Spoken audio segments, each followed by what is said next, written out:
everybody, welcome to this bit where we talk about what's happened in Coronation Street this week.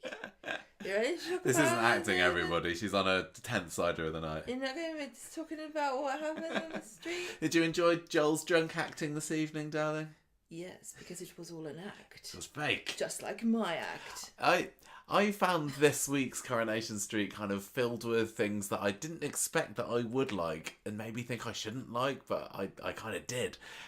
Joel today, I have been down on him and there's just the story in general in the past couple of weeks or months. I drank a bunch of Coke. She's just on the Coke this evening. Just on the Coke. Just on the drink of Coke. But although I wasn't a huge fan of him going and intimidating Roy and holding him hostage. I'm sick and tired of people intimidating Roy. I know. He's just, well, I guess he's such a easily intimidated, isn't he? Such a pushover. He's a target, isn't he? He is. Because he's so universally beloved. Yeah. No, I didn't enjoy that bit so much, but I was kind of excited to see what he was getting up to because he's plotting something. He's up to something. But I'm not quite sure what. And that final scene on tonight's episode where he's leaving the answer phone message for Dee Dee, and it's made me very excited to see what goes on Monday, particularly because of all the nighttime scenes that we had. Love a good nighttime scene on Corrie. Love a morning scene. Love a dark nighttime scene. And, you know, the Platt's garden, Max and Lauren thinking that he was there, Jenny leaving the back door of the Rovers open. It could all turn to nothing, but it was left feeling like Monday's episode is going to start off with some kind of intruder-related incident. I hope it does start off with a continuation of today's episode, because we very, very rarely these days get cliffhangers. And I'm pretty sure that, was it during the pandemic that we had loads of cliffhangers? I don't know. We went through a period, didn't we, where for a while episodes ended with that, what's going to happen next? But Corrie generally tends to end with just a character going, what will I do now? Well, yeah, or like, this is bad. Yeah, I don't think we're ever going to make it through this. I'm sad. Yeah, but something's going to happen and you'll just have to... I mean, that to me sounds like that's what a cliffhanger should be. Well, that's what a cliffhanger is. Come back next time. But I think sometimes, you know... Corrie's like... Corrie, the thing is, on a Friday, Corrie often will end like... Go on then. Don't bother watching the rest of it. Just assume it all works out if you want to. You could if you wanted to. I don't care. Like, whatever. Who knows if Bethany will live or die? You don't obviously care, do you? If you do care, you have to come back on Monday. But whatever. You know what I mean? It just feels really defeatist. Like, come on, give me a reason to tune back in again. Yeah, and I was definitely teased at the end of tonight's episode. Coronation Street should ever be above thinking, we're too good to do a cliffhanger, or cliffhangers are too cheap. We can't do a cliffhanger. You're a soap. You do so many other things that are really cheesy and a bit naff, like Joel's just literally standing next to a wall or a lamppost as Dee Dee's looking for him, and she somehow doesn't see him. People walking in on conversations going, "Oh no, but I hope you didn't overhear what I just said." You know what I mean? Like, if you're going to have all these other things, have cliffhangers as well, because they actually are engaging and interesting, and I find them exciting. I don't always like them when, you know, the forced advert break cliffhangers. Those are naff. And I don't like the instantly resolved ones, like that every single bloody episode of Doctor Who, it felt like, was like, oh no, an alien! I'll just use my sonic screwdriver that has a special... Did you pick up anything with the... No, I've never mentioned before, but it will help me in this situation. Did you pick up anything with the Rovers? Are we meant to...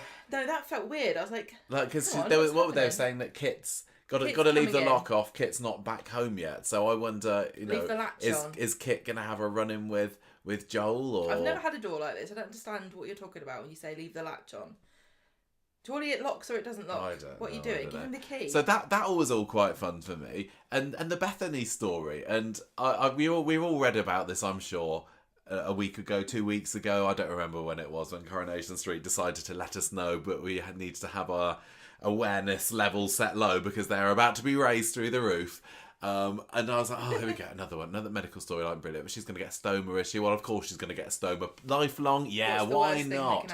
And I was already just thinking, no, this isn't going to be good. And there were definitely elements of naffness about it. The Turkey hospital set. I've never been to Turkey, but I wasn't buying that that's where they were. You know, they could have shown a look out the window and had the volume wall out toilet, there. but it was in Turkish. Right. But as the week went on, I found myself just saying, whatever. Let's just say they're in Turkey.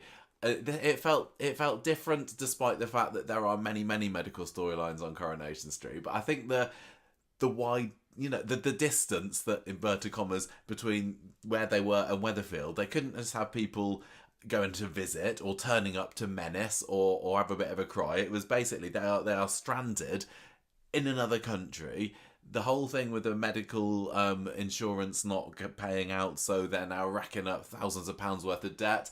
Even though in my heart I know that it's all going to be fine, because whenever anyone has any medical problem, not medical, monetary problem on Coronation Street, it's solved somehow, and we go, oh great, well, if only life were like that for all the rest of us. David feeling guilty about it. Daniel possibly, or Sarah being a bad mum and telling Daniel that he was he should be ashamed of himself. Yeah.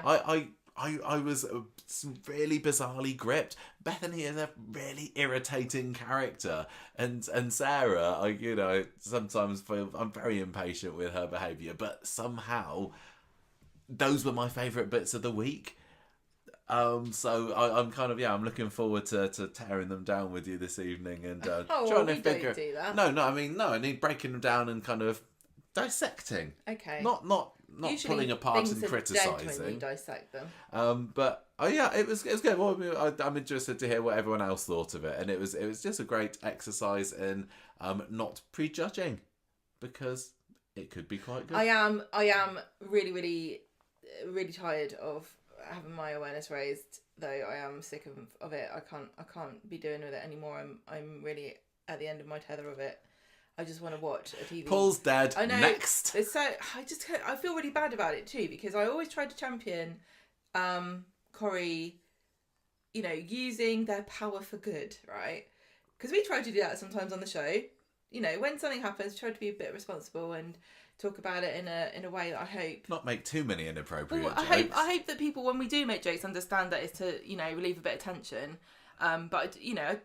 But after a while, there's only so many things I can care about at once. Yeah. And the fact that it came so soon. I'm not treating this like an issue storyline, I'm afraid.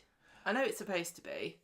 I kind of wonder, when they say we're raising awareness of something, what do they actually want to tell us about it? Is it just stomas are a thing, or be careful of getting plastic surgery in Turkey, because I know you're just about to. Make sure you have insurance. All these things. There's literally 3 things going on at once. They're all issues-based storylines. Mm. And the stoma thing is obviously really important. Yeah, and there are lots. I've seen people online saying, "Oh, I've got a stoma. It's really nice that they're showing and saying what it's like, and it'll be interesting to see how Bethany deals with it." And I kind of agree with that. But I still can't quite help the nagging feeling in the back of my head that it's going to be a bit of a Jack's leg, and it will cause a few bits of embarrassment or upset or tears. There are going to be tears, and then it's going to be quietly forgotten about within, I'm going to say, 6 months, and you'll never know about it, and you'll forget that she ever had a stoma.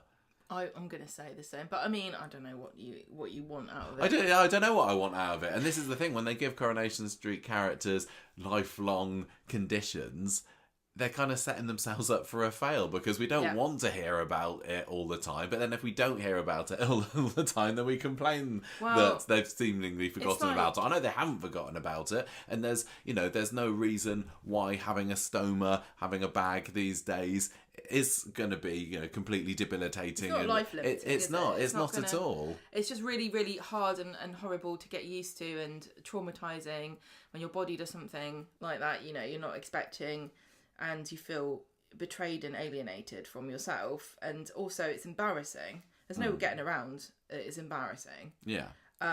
Is this story gonna make it less embarrassing? I hope so. I mean, people will still be embarrassed when they get them. Nobody's going to be. I just don't believe that anyone's going to now be.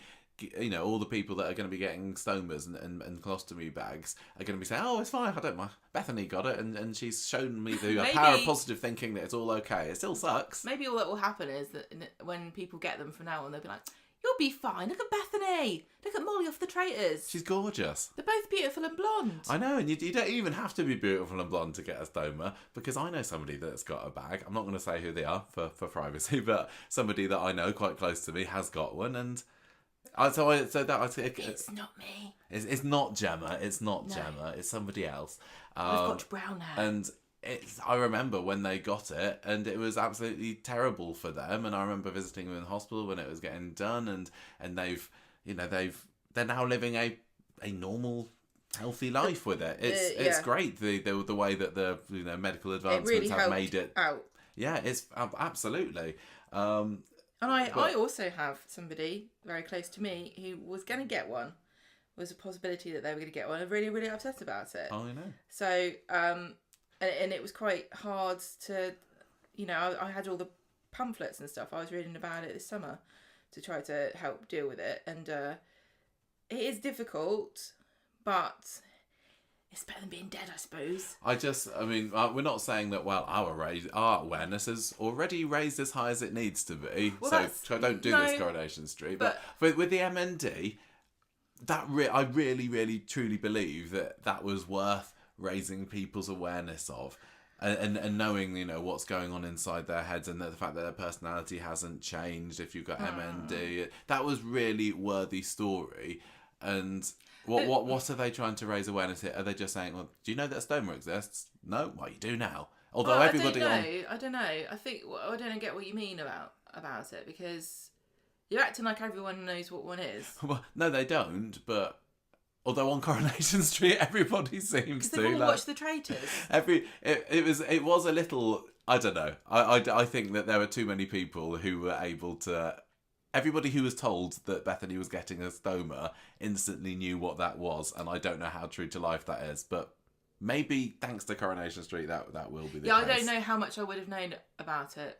I would not have known what a stoma is, and maybe I'm just ignorant. I know I'm ignorant. If that person that I know had not had one, I do remember before the person got it that there was definitely. I better appreciate this anonymity. There was definitely stuff on the internet. I remember reading about people who had it, trying to destigmatise it, like stoma babe. Somebody I just remember, because there was quite a lot. In the world of influencers, there were definitely people who were sort of coming up and saying, I've got this, I've got that. It doesn't stop me from doing, what I want to do in my life. Yeah. So, I just get a bit weary of. It is the thing is. Let's throw another massive drama at them, and it can't just be a little problem that she has as a complication of liposuction. It's got to be the biggest. It's not just a stoma; it's a permanent stoma. The thing is about it, Michael, is that it's three things going on at once. The what with the insurance and the money and the it's just what I can't focus on all of it. But, so it becomes unreal, it's like, okay. Yeah, but despite all this and the fact that originally to me it seemed like it was going to be a bit of too heavy, and I'm not in the mood for this. I am still 100% invested in this story, and it was for sure my favourite part of the week. Also, because they did a pretty good job of making it feel different, and I like most of the characters involved. The main thing about it is that at the moment we've heard really little from Bethany about how she feels about it, which is weird because you'd think a story about a character who's got permanent stoma would be focusing on their reaction and how do they feel. But at the moment, we just had to go, oh no, it's terrible. Like, we haven't had much chance to be exactly. honest. That's my point. The whole story's been Bethany's in Turkey and she needs £25,000. That's the story now. Yeah, it will come. I trust Corrie that it will come. I just don't want any more awareness about anything. I don't care. No more new things. Nothing new. No. I don't care. Only repeats of old stories. I only want to hear about. What do I want to hear about? I want to hear about that new Polish family that moved in and isn't the guy. He's very nice and quiet and he works down the pub picking up the glasses. I want to hear about Jerry Booth who died of a heart attack. I want to hear about. What else do I want to hear about? What even happened? Ken Barlow dating a sexy school librarian. I want to hear about Ken Barlow burning down the house because he went to go buy cigarettes from the corner shop. I also, we haven't even, this seems to be we're discussing the story before we even properly get to it. But the other... What have we done the other thing with this story... You've got rid of the notes, so I don't know. Yeah. It's the other thing with this story is that we're watching it. I'm watching it, thinking, are these reshoots? Where's Gail? Whoops. What's going? You know, There was a bit today where Dave was like, "Oh, mum keeps asking about you, or she's gonna like literally, David. Where is she? Is she not in the same house as you? Seriously, put her on. Seriously, it's distracting how absent I'm not really Gail finding is it weird because through this. Every family has got like at least one really prominently missing person in every single storyline. I have never seen it be this bad or obvious, and it's because maybe it's because as well we've been primed to expect things like this happening, because you know we've all heard about the reshoots that have been necessitated by Sean Wilson's not appearing, and again that's not a spoiler, we've talked about this on the podcast before, we're not going into the details, but yeah, Sean Wilson was supposed to be coming back to Coronation Street this autumn. Now he's not. They filmed some bits, now they've had to do reshoots to make it like, you know, to cover it up. Something else.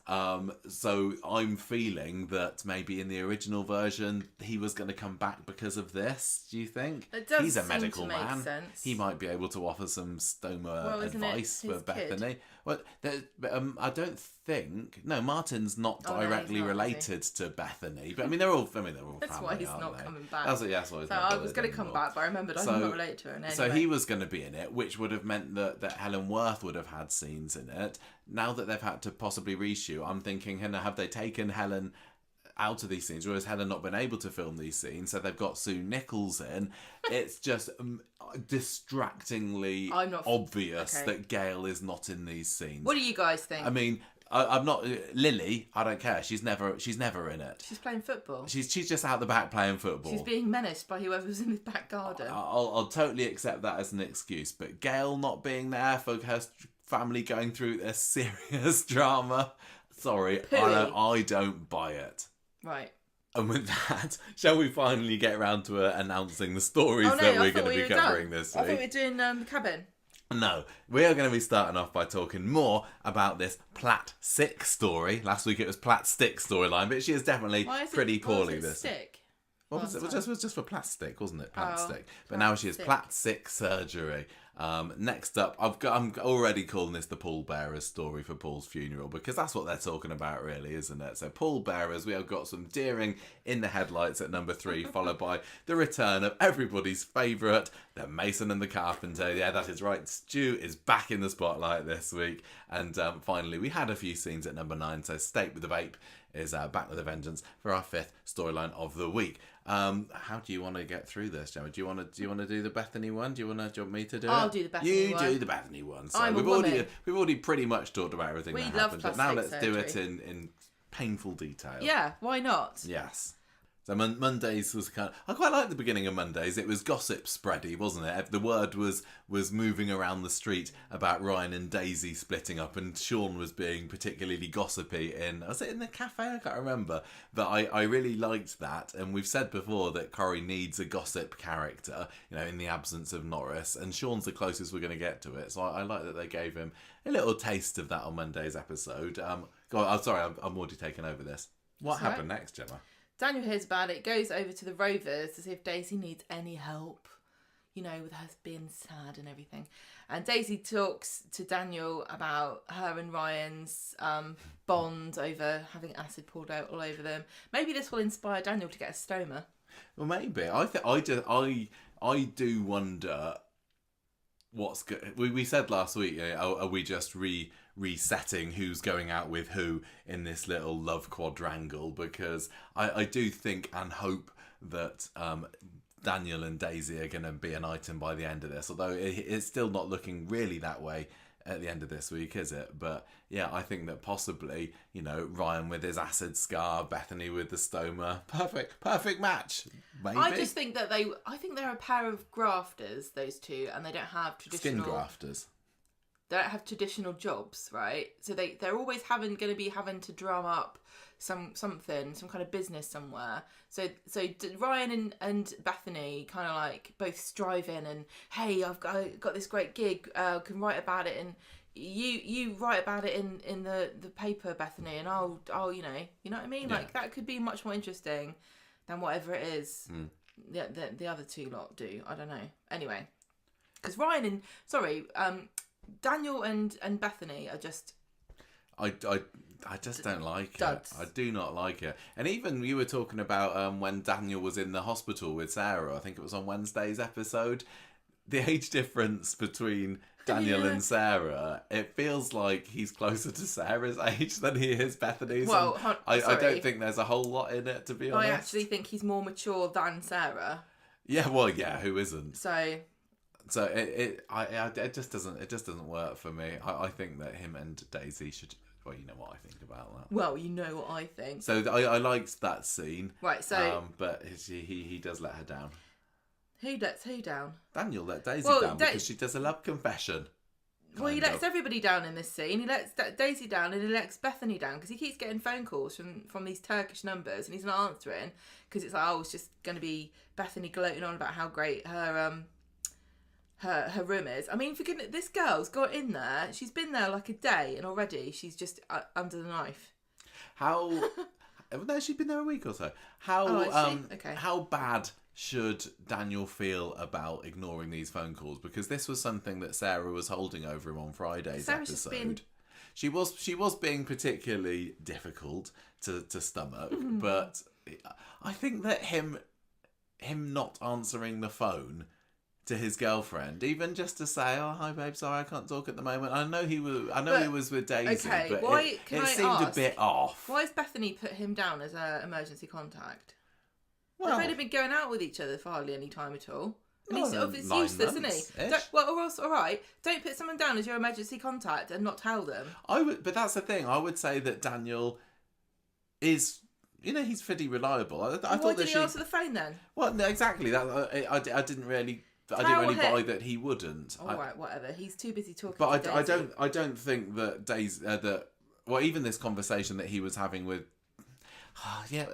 What? I'm just thinking, should he have gone and seen Daisy?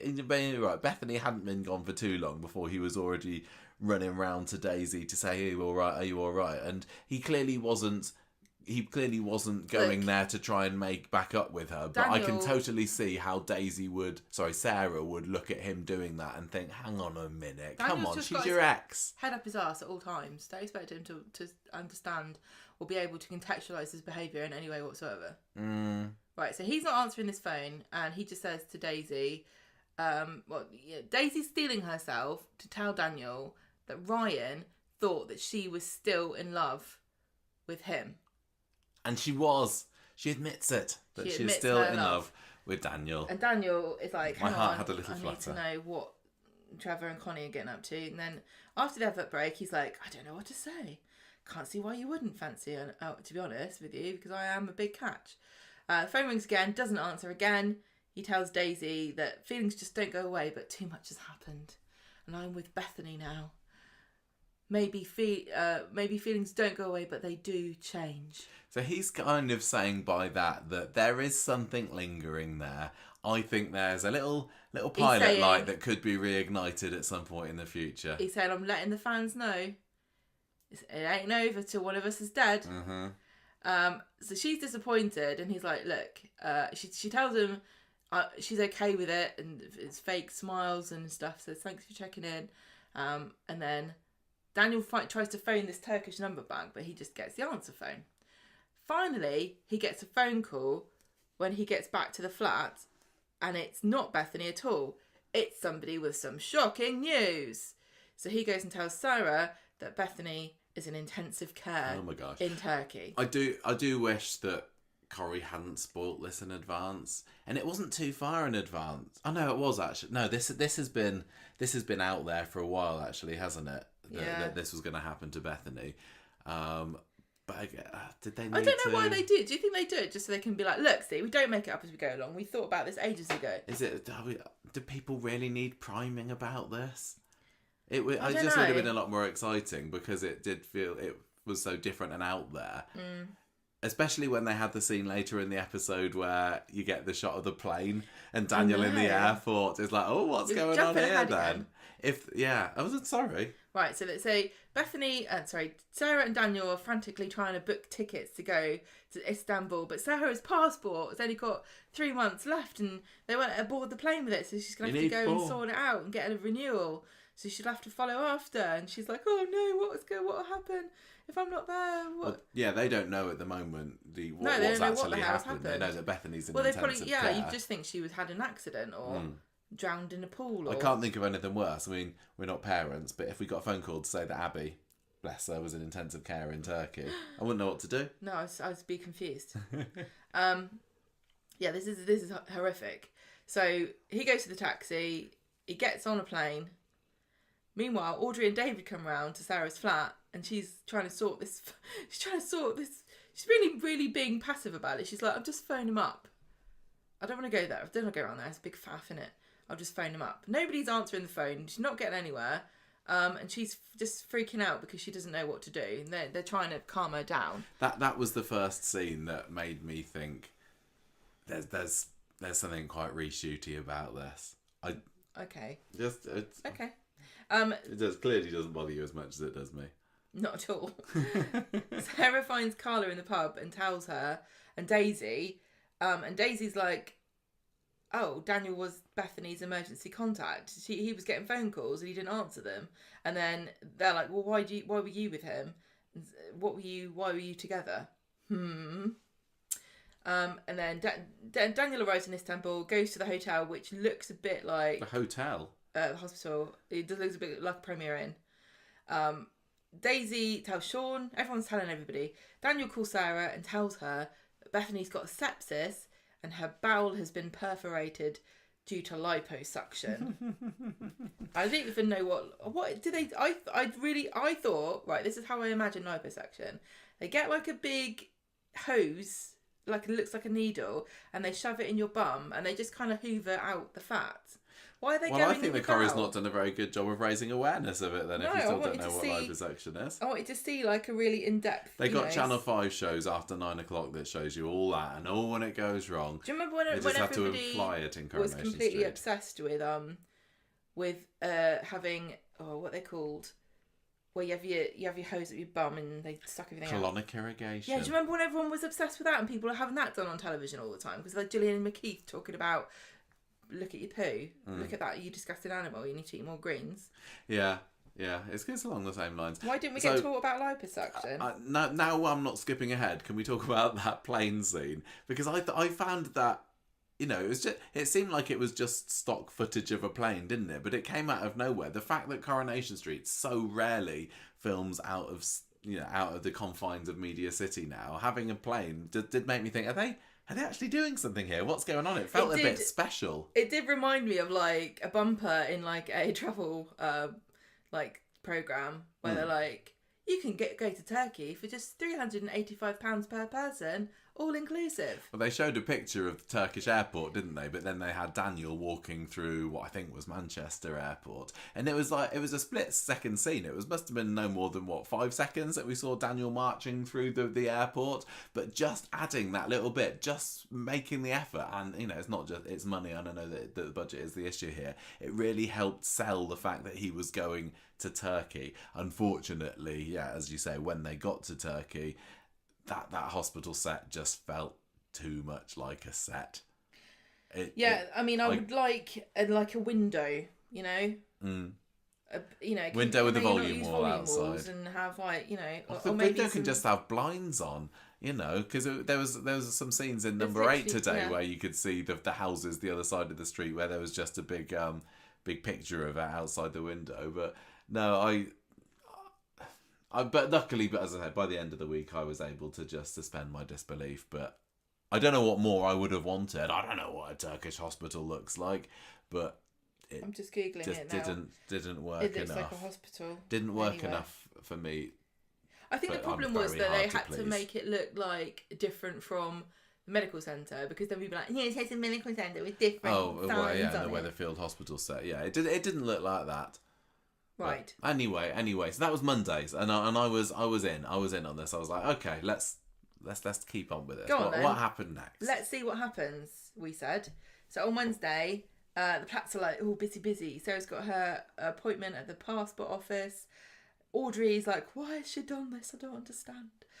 David goes to the hotel and tells Debbie what's happened, and he's not really happy considering that everyone this whole week was just everyone just putting the blame on everybody for, like, in a really weird, why does it have to be somebody's fault? It's just such a bizarre thing. Like, David's like, Debbie, this is your fault because you're the one that got her involved in it. You must have known. Are you getting backhanders off of this? It's quite interesting, you know, in retrospect, seeing that David went and laid this blame at Debbie's door. He felt guilty? Well, yeah, is it a kind of deflection? Yeah. She's like, no, what the hell? This is terrible. Adam comes over. He's like, I'm just having a meeting for no reason here. Even though the office is completely empty now, I've kicked Dee Dee out. But anyway, he starts asking her questions and believes her when she says that she doesn't know what. Do you lay any blame at Debbie's door here? No, it's nobody's fault. I don't blame anybody. Same. I don't blame anyone. No, it's not a stupid. Well, it's a stupid story. It's stupid to like, oh, whose fault is it? Yeah, there doesn't always have to be someone to blame. I think that they didn't quite set up Bethany's motivation for wanting to get liposuction. No, I don't agree with that side of it, I think, came a bit too quickly. I don't agree with that. Really? I've said this before. Last week, I felt that there were a couple of episodes, people mentioning it and having a joke about it. I feel that we should have had a little bit more build up to Bethany's body issues, and they kind of paid lip service to it a little bit today when they said, "Oh, Nathan, you know, he's the one that kicked this off." And I didn't like that at all. I thought that was ridiculous. No, because that helped me to believe it a bit more. No, can I just point out that thousands of women and men get liposuction all the time, and they're not suffering from PTSD or trauma or abuse. Why do we have to make out that you've got to be mental to want liposuction? I know that she's very thin, but there are definitely still people that get it when they look thin. See, I've just got, you know, I live in my own little world pressure here. On women, especially young women, especially today with social media and all the filters and everybody looks perfect all the time. I think you'd be mad if you weren't influenced in some way to think that you know, need to look different. Every single girl has got some kind of thing about herself that she doesn't like physically, and if somebody's saying to you, oh, why don't you just get it done, it's no big deal, why don't you just get a tweakment? I wanted to kill myself. Yeah, you hated that really annoyed me. Tweakment. Why don't you just get it done? It's no big deal, it's cheap, you know, we'll give you a discount, you can write about it, you're here to write about it, why don't you get it done? Everyone's acting like she's made some kind of deal with the devil or like done some kind of evil secret plot, or she's gullible or stupid or mad. No, loads of people go and get plastic surgery. Do they though? How many? Yes, they do. How many? Look, I can't see what. I know that the Coronation Street is saying, oh, it's a big deal. Any kind of surgery is a big deal, right? That's the number one thing. And secondly, I would never get any of this done myself. Putting that aside, I think the amount of people that get cosmetic procedures now is enormous, and they're not all doing it because they're insane. I think you're right. Or dealing with some kind of I'm saying insane in inverted commas. Dealing with some kind of emotional trauma or baggage. I mean, in a sense, yes, we all are, because we're all women that live in a world where we're constantly scrutinised for how we look, and your reaction to that is perfectly logical to say, well, I guess I'll have to change the way I look to make myself more acceptable and appealing to people and attractive, because being an attractive woman is a very important thing in our society. I think that the amount of little eye tucks and Botox and lip fillers, that's definitely everyone gets it done. To me, and as somebody who is, you know, that's not part of their world, it's not part of our world at all. Liposuction feels like just a bit of a step beyond that, and it would surprise me, maybe it does surprise me if you're saying this is the case, that it's as prevalent as you're making out. Well, I'm not trying to make out that it's like a super common thing. What I'm saying is that having surgical procedures has been so normalised by society that acting as though she's done something outlandish, I think, is a bit disingenuous. Yeah, I guess. Especially without naming names, and I'm not gonna be too specific about this, but there are loads of people that work in Media City who are walking around with things that aren't theirs that have been implanted somewhere by somebody else. It's not like the craziest thing that anyone's nice ever heard of that somebody might... I mean, a boob job. Is a boob job worse, more invasive, more dangerous, more risky than having liposuction? I don't bloody know. But I can tell you there's plenty of people that have had that done without people remarking above them and going, oh, what trauma did you go through when you were a child to make you think you need that done? Or do you just have eyes and watch television and get told constantly that you're not good enough because you're a woman? Maybe it's just the speed at which she's had it done. Because I think even, people who get boob jobs don't just wake up one day and say, hey, you know what, I haven't really considered it before, but I'm hanging around writing an article about people doing boob jobs and I think I'll get it myself. It feels like I would hope that people would, weigh up the pros and cons and give it a bit of reflection time before actually going under the knife. And Bethany has only been in Turkey, less than a week before she decides to do it herself. When you're being surrounded by... Don't forget, she's been surrounded by people who are... And her job there is to persuade other people to get this done, right? So she's influencing herself to a certain extent, sitting there writing all this copy about, oh, you'd be looked after and all. I've just looked up, apparently 1.9 million liposuction procedures recorded worldwide in 2021, a jump of 25% over the preceding year. But that would have been a hard year to get much done. Yeah, that would. How many were botched, though? That's the thing. How many ended up with permanent stomas? What can I write? This really is just the next step up from Asha's skin lightening story, isn't it? It's like, you thought that was traumatic when she had scars on her arm. Well, you wait and see. You've not seen nothing yet. Horror surgery. Liposuction has a total complication rate of 5%. Well, that's apparently that's not it's insignificant, is it? But mortality rate is 1 in 5,000. Oh, okay, she's all right then. Well, that's quite high. Is this supposed... Anytime you do anything that could end up killing you... Don't do it. And it's not something you have to get done, I say no. It's interesting because I feel like I'm making comparisons to this more and more recently, but in classic Coronation Street, Shelley... just this week is at the stage where she's saying, "Oh, I want to get plastic surgery, Charlie. I feel like so big. I can't bear to look at myself because of how he's worn her down." And with that, for me, it felt like more believable that she would want to go for it, but just because we've seen her journey towards making that decision. And Bethany, it just felt too quick. But.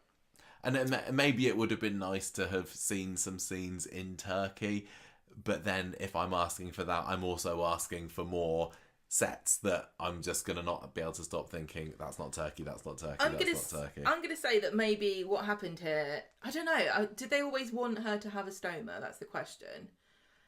Because I think you're not good. Are you going to go for a nose job and come out with a stoma? Not sure about it.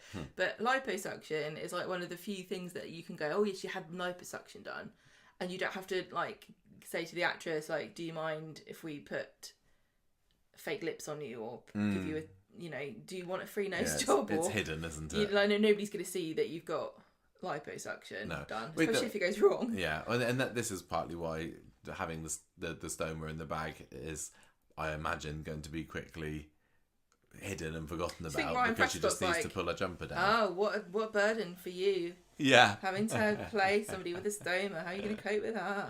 Right. Let's move on. I don't even remember where we got to in the notes. In Turkey, Daniel's frantic, right? The doctor's saying we're going to need to keep her here for a week. It might be a bit more complicated than we said, but I can't really talk to you about it now because I've got a pager beeping and I've got loads of people. We don't call them patients here, we call them customers. See you later. David is with Adam in the lawyer's office and he's going to help him as much as he can, but they're going to need a specialist lawyer for whatever this is. Nothing really happens that way in the end, does it? Like, to try to sue Debbie or something? Yeah. Oh, I just can't be bothered with that. No, I'm not fussed with that. I don't see how you possibly could have any kind of... Anyway, she's probably signed something that says that if you die, it's your own fault. I mean, I had to sign that when I had my appendix out. Well, I did. They go, right, you could die, this could happen, your face could fall off, your leg might go missing, we don't know. Sign it, otherwise you'll die. Well, if Bethany had to sign something that was written in Turkish, then she probably had no hope. Well, she would be able to sue for that, probably. So, Sarah arrives in Turkey. It's definitely Turkey. It's very purple and nice wooden panels everywhere. They love that. Looks much nicer than an NHS hospital, but that's because it's much more expensive. Mm-hmm. She's crying. She's terrible. She's just the worst. I kind of love that about Bethany. Sarah. Well, it's consistent, isn't it? She's just consistently terrible. Like, lots of parents step up on Coronation Street, and they kind of model really great behaviour, and they sort of, sometimes they all make a mistake and then they'll own up to it, and they'll say, oh, I'm really sorry, and everyone will bond and move on. But Sarah just blunders her way through, like not knowing what the hell to do and making everything worse by being overly emotional. In many ways, she still feels like that 13-year-old mum who had the baby too young, and she's not been able to grow up and mature. She's still trying to figure out how to do this parenting thing 25 odd years later. And it's like, watching her, I'm thinking, yeah, not everyone is cut out to be a parent. It doesn't mean you shouldn't be a parent. I don't know. I'm not particularly criticising Sarah for doing it. It's nice. It's just kind of refreshing and to watch someone being completely messy. So she's like sobbing over Bethany, and Daniel's saying, well, we can't do anything till she wakes up. And Sarah's basically blaming him for not knowing and not telling her everything. Daniel tells Sarah that Bethany didn't tell the travel insurance people. For number one, I'm really surprised she got travel insurance, because I was expecting her not to get it. I thought that was going to be the story. But she had this procedure done, and so they're not going to cover her because she's travelled. I think when you get your travel insurance, they say to you go in to get. I think I remember filling that out. No. Like, are you going to Turkey to get something done like everyone else is? So they haven't. She hasn't. Is there a box them. for? I'll see what takes me fancy. Oh, I don't know. I might get something sucked out, put back in. So they're not paying out. And to make matters worse, she's got to stay in Turkey till their bills have been paid. I know that it's a little bit over the top, but I didn't particularly mind that extra. No, I like that. That's more interesting to me, I think. Yeah. Because we've never had a story. I don't know I don't know, but it is interesting. I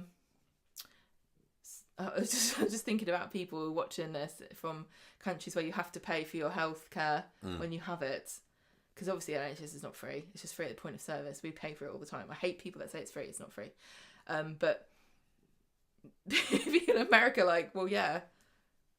Why wouldn't you? Sarah's mad at Daniel for not picking up the phone when she was phoning her. And she also accuses him of drooling over Daisy because she's bringing up the fact that they were chatting while he was being rung by the hospital. Then the doctor walks in and says, I need to talk to Sarah. So Daniel has to leave, and then Sarah comes back and tells him that she's worked out that Daisy and Daniel are still kind of getting together. Yeah, well this was I'm gonna say on Daniel, because she'd been called away from the doctor to the doctor, and he didn't ask what the doctor said when she came back, did he? He's more interested in their little argument and their little spat that's taken place. They're both... See, the thing is about it, Sarah and Daniel are both quite emotionally immature, but I don't think Daniel realises that he is. I think he thinks he's very clever and above everything, but he's not. So she says to him, you're the reason Bethany's in that hospital bed. You're the reason that my daughter thinks she's not beautiful enough. You've given her this inferiority complex. Why else would she have done it? It's because of your influence that she's done this to herself. She starts crying. That's not fair, but I will give her a very long leash, but because her daughter is in the ICU, she's going to be saying things that aren't particularly, that might be seen as being a bit over the top and unfair. Daniel says, well, what's wrong with her? What's happened? What's the doctor said? And she says, I'm not telling you. It's none of your business. Go back to Weatherfield. I don't want you here anyway. So Sarah does tell David later. Yeah, she tells David. Daniel doesn't find out until today, though, does he? No. And she tells him that it's £2,000 a day.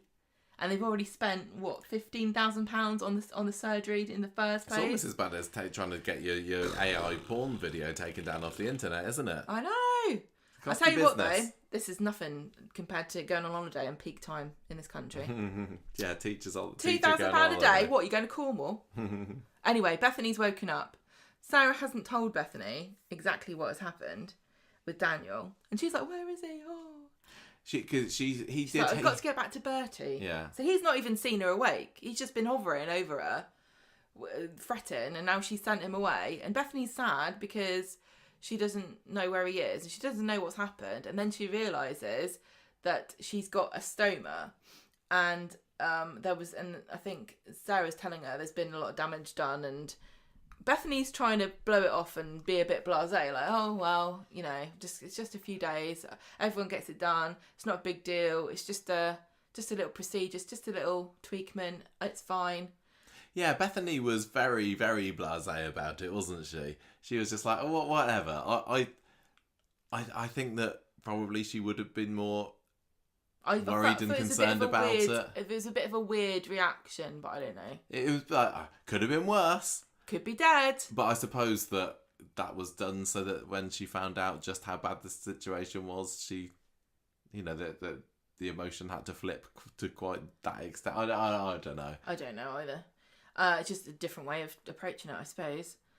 In the pub, David's telling Debbie they're thinking of suing, and they're also going to set up a page to raise money for Bethany to pay off this hospital bill. That was the scene where Audrey and Debbie were both in there, and they were both going Sue to each other, weren't they? Which we remarked is like, that's funny. That's their real name. That's the actors' names. Yeah, it doesn't take much to entertain us. Debbie's like, well, are people not going to think she's brought this on herself? Then we cut to Bethany, who's saying, oh, everyone gets this done, no big deal, just got a bit wrong, it's not permanent. And then Sarah's like, wow. She's so dramatic about it. And so, like, if that was your mum, how awful would it be to have your mum, like, pause for a dramatic effect and, like, really, it's like they're used to it on Coronation Street. I've got some bad news for you. That's too terrible. I can't even tell you. I don't even want to tell you. Oh, my God. It's so hard for me, Sarah, to be your mum right now because of all the terrible things that are about to happen to you. She tells her the bombshell, the stoma. It's permanent. Do you think that because we haven't actually made it clear yet what a stoma is, because there might be people listening who aren't sure.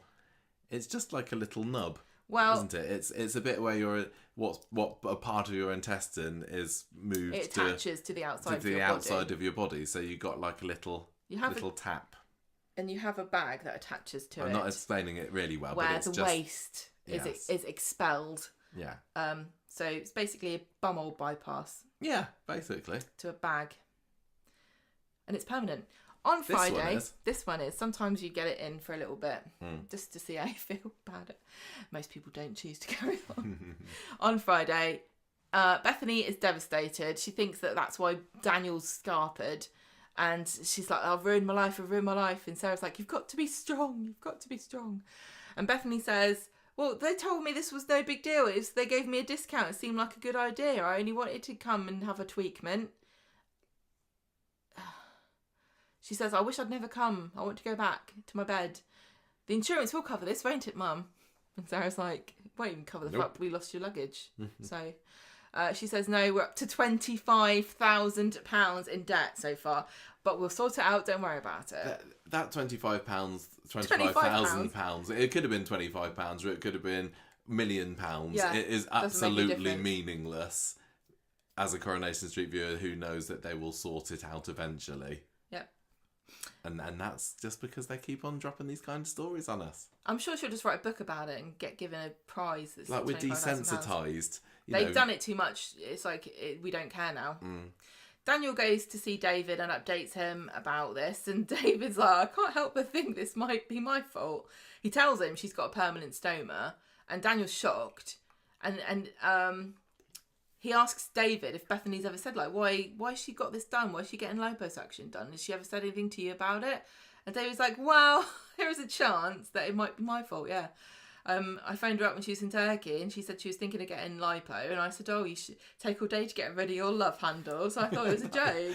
That was really funny. That was hilarious. But then he blames Nathan and said, oh, it's all Nathan's fault. And then Daniel says, oh, who needs a creepy sex offender when your own uncle's making you feel like a beached whale? I don't think... Are we supposed to think that David is to blame here because, you know, I suppose it was a bit of a thinking point for him that, well, maybe my sarcasm has led to something. Bethany is old enough to understand that her sarcastic uncle should not be taken seriously at any point whatsoever. I completely have agree. A sarcastic uncle who will very often say things that are inadvertently quite offensive, but I don't find offence out of it because this is a joke. Yeah. I suppose the question is, like, is it natural for David to feel guilty? Yes, of course it is. I think it might be a bit of character development. Is he guilty? No, he's not. Nobody's fault. It's not even Nathan's fault. Nathan's getting blamed for everything. Yeah. He might as well just stay in prison now because he's nearly killed a girl. Is this going to stop David being sarcastic? I certainly hope not. If this ruins David's character, I don't care about Stomer.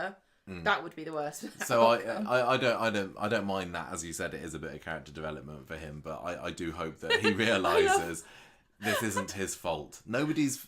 If anyone's to blame, it's Bethany, or I guess the terrible Turkish surgeon. But I don't know if anyone. It's just one of those things. Any medical procedure has an element of risk involved in it.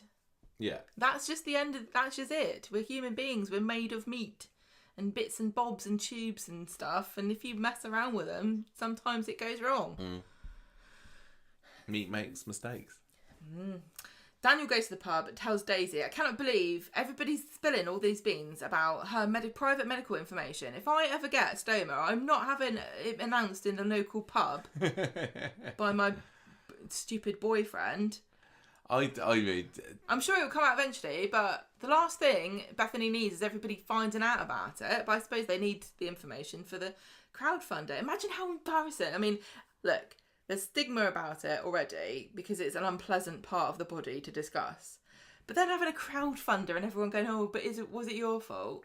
I can't remember. Awful. I can't remember. They have decided to try and keep it a secret, haven't they? Well, it's not going to work. I wonder whether Bethany's going to come back and try and pretend that she hasn't got it, and then it's just going to be revealed. What's that? I think they're trying to keep it a secret that it was liposuction. Oh, the fact that it was just the liposuction. Yes. Yeah. Right. I mean, it's going to come out, isn't it? But... Well, they'll be like, "You're so thin. You must have lost weight with your surgery." Yeah, I hope that she actually did manage to lose a bit of weight. Otherwise, she's going to be kicking herself. She's perfect. You don't need to have liposuction. You just have to have sepsis and end up in bed for a week. Yeah, maybe she and Jack can share sepsis tales of woe. Being very insensitive. Right, so he tells Daisy all of her private medical information, and he also says, "Oh, you know, me and Sarah have fallen out as well. I'm really upset. You know, she's in a really bad way." He's kind of really sad, and she offers to share the crowdfunder on her socials. Very relevant to influencers, isn't it? Getting sepsis from. I think that Daisy's subscriber numbers have hemorrhaged since the acid attack. I don't see her as being a massive influencer anymore. She was calling back months after, like, backtracking on all of the deals that she took. Like, that's never been addressed, and I know nobody cares about this, but as an influencer, if you had your wedding day sponsored, even if you did have a horrible acid attack that happened to you, and you just never mentioned any of it again, you'd be blacklisted. I thought that she made the decision herself to ease off the whole social media. I know, I didn't like that either, because, again, it seems like Coronation Street is sort of trying to punish or insinuate that there's some kind of blame, even though I don't think this is intentional, but they're sort of putting a bit of the blame onto these women, Bethany and Daisy in particular, for like caring about what they look like or making money out of what they look like, or, you know, wanting to change it, when really they are just being pressured by unbelievable amounts of influence from everybody else. It's society that's making people do it. Blame society. It's no different from wanting to put makeup on. That's just as much of a weird social pressure thing as anything else. People don't think of it that way because it's so normalised and natural to, like, oh, we put a bit of lippy on, put a bit of mascara on. But really think about what you're doing. It's a bit weird, isn't it? You know? Well, it's all a bit weird. Do it. Well, it's all a bit weird. And it's not normal. We just think that it is because everybody else does it. Bit less risk than getting your gut sliced open or whatever. Yeah, I know, but we look back on, in the Elizabethan times, they put lead on their face to make themselves look white, and they all died and their face melted off because they're all stupid idiots. Well, it's no different from today. I guess. Well, they probably knew there were risks when they lathered all this stuff on their face, but it was more important for them to look good, just like it is now, because of the pressure. Yeah. And I'm not saying that people are helpless and they should be infantilized, but let's just give a bit of credit to these people for what it is that they're going through and how much pressure it is to be a young woman now. Yeah, it is. I mean, like I said earlier, it is along the lines of the Asher skin lightening, especially like over there in India, where that particular practice was like, normalised. "Oh, Asher, you idiot! You stupid idiot!" No, Everyone I guess was not. very nice about who do we blame? Yeah. So, and also the other thing about it is Bethany, she went to London, didn't she, to be a journalist. Being around that sort of people, PR stuff and all those kind of shiny, bright, they're all beautiful and skinny and blonde and posh. If you come back with your head a bit in a kerfuddle, hanging around with people like that, I certainly would not blame you or be surprised at all that you feel that you are in some way inferior even when you look as beautiful as Bethany does. Well, Bethany's having a bit of problems over in Turkey. It's not now, over, is it? No. It just gets more expensive the longer she's there. Pneumonia. She's got pneumonia, which is probably another 10 grand on the top. I thought that I thought those scenes were quite effective when she was struggling to breathe. Yeah, I know. And if I was Sarah, I'd be like, please don't be ill again. Oh, how much is this? Hang on, just tell me, how much is this going to be? I'll sort it out. You tell me what to do. I'll do it for free. Anyway, they sort it out. They sort it out, but it's just going to cost them. Yeah. So Daniel has remembered that he's got a trust fund. Now I was trying to remember what he did to her because he had his house, and just to remind everybody, his mum's not dead. She's just given him a house. Mm-hmm. So he had the house, and for some reason he gave it to Ukrainian refugees because he's very worthy and he didn't need the money, even though he's got a child to provide for. But yeah, he didn't need the money. Then he decided to sell it because he suddenly decided that he doesn't like Ukrainian refugees anymore and they can get bent because he needed the money to buy a flat with Daisy. Then that fell through, and then he's been putting it in a trust fund. Oh, nice summary. Because I'd forgotten what was going on with that. Which I don't know what that is particularly, apart from an investment for your money when you're rich. Yeah, he's trying to get the money out. But he's like, I need it, but it will be a few weeks. Yeah. So we can't use it for that. Don't worry, we'll wait a few weeks and then we'll use it, Daniel. It'll be fine. Yeah, and that'll just stay in Turkey for 3 weeks if you're paying for it. Sucker. It feels like that is how they're going to get out of this. It doesn't. No, it felt to me like they were going, well, it can't be my trust fund because I've asked and they said no. You're going to have to think of another reason. With me, it's more like we have to wait a few weeks, and that's when this filming block comes around again. Well, David tells him, don't go around telling everybody that we need the money for a recovery surgery from liposuction because people are not going to like it. And Daisy's like, yep, that's true. Don't tell anybody. And Daisy tells Daniel to go home and rest. Closing time, Jenny's like, oh, what's happened? What's going on with you and Daniel? And she says, well, he knocked me back. And also, Bethany had liposuction. I shouldn't have told you that. I can't remember how that came out. No, she just blurted it out. That was a nice little gossip And session. I loved Jenny as well, like shamelessly like, oh, I can't believe it. The conversation gets steered back to Daniel, and Daisy says, well, that's over now. He needs to concentrate on Bethany. I've got no way of getting a look in. Then we get to find out that Bethany's stable, but this pneumonia set her back in even more. She can't come back for a week, and even then it'll be under ICU conditions, which means it'll be very expensive. So isn't it dramatic? Isn't that expensive? That was an interesting... How much do you reckon it's going to be at the end? Like 50 grand? Yeah. Doesn't matter, does it? It's absolutely like you said, meaningless how much this is. Yeah, that was an interesting scene because when David was on the phone to Sarah Lou, Lauren was asleep on the sofa, wasn't she? Yeah. Because she's staying there, and it showed her with her eyes open afterwards. So I don't know whether she's going to get involved or not. No. Or whether it was just to show that isn't Lauren troubled. But she's probably there thinking, it could be worse. Well, maybe she's thinking, I've got £5,000. So anyway, there we go. There's the Bethany story. I I think they're doing, despite the criticism that we have still been able to point in its direction, I think that they're doing a surprisingly good job, really. And if it is reshoots, I hope that they're going to be able to get back on track with it soon, because I desperately want to see Gail's reaction to all this that's going on. Yeah. And that's about it, really. Who's Gail going to blame? Yeah, I think quite. it's Sarah's fault. I don't know. For being a bad influence. I think that she might just say, Bethany, this is your own fault. I could see Gail being kind of level-headed about it and saying at the end of the day, she's the one who decided to take the procedure. You shouldn't have done that, Bethany. I just don't blame anyone for getting this done, I think.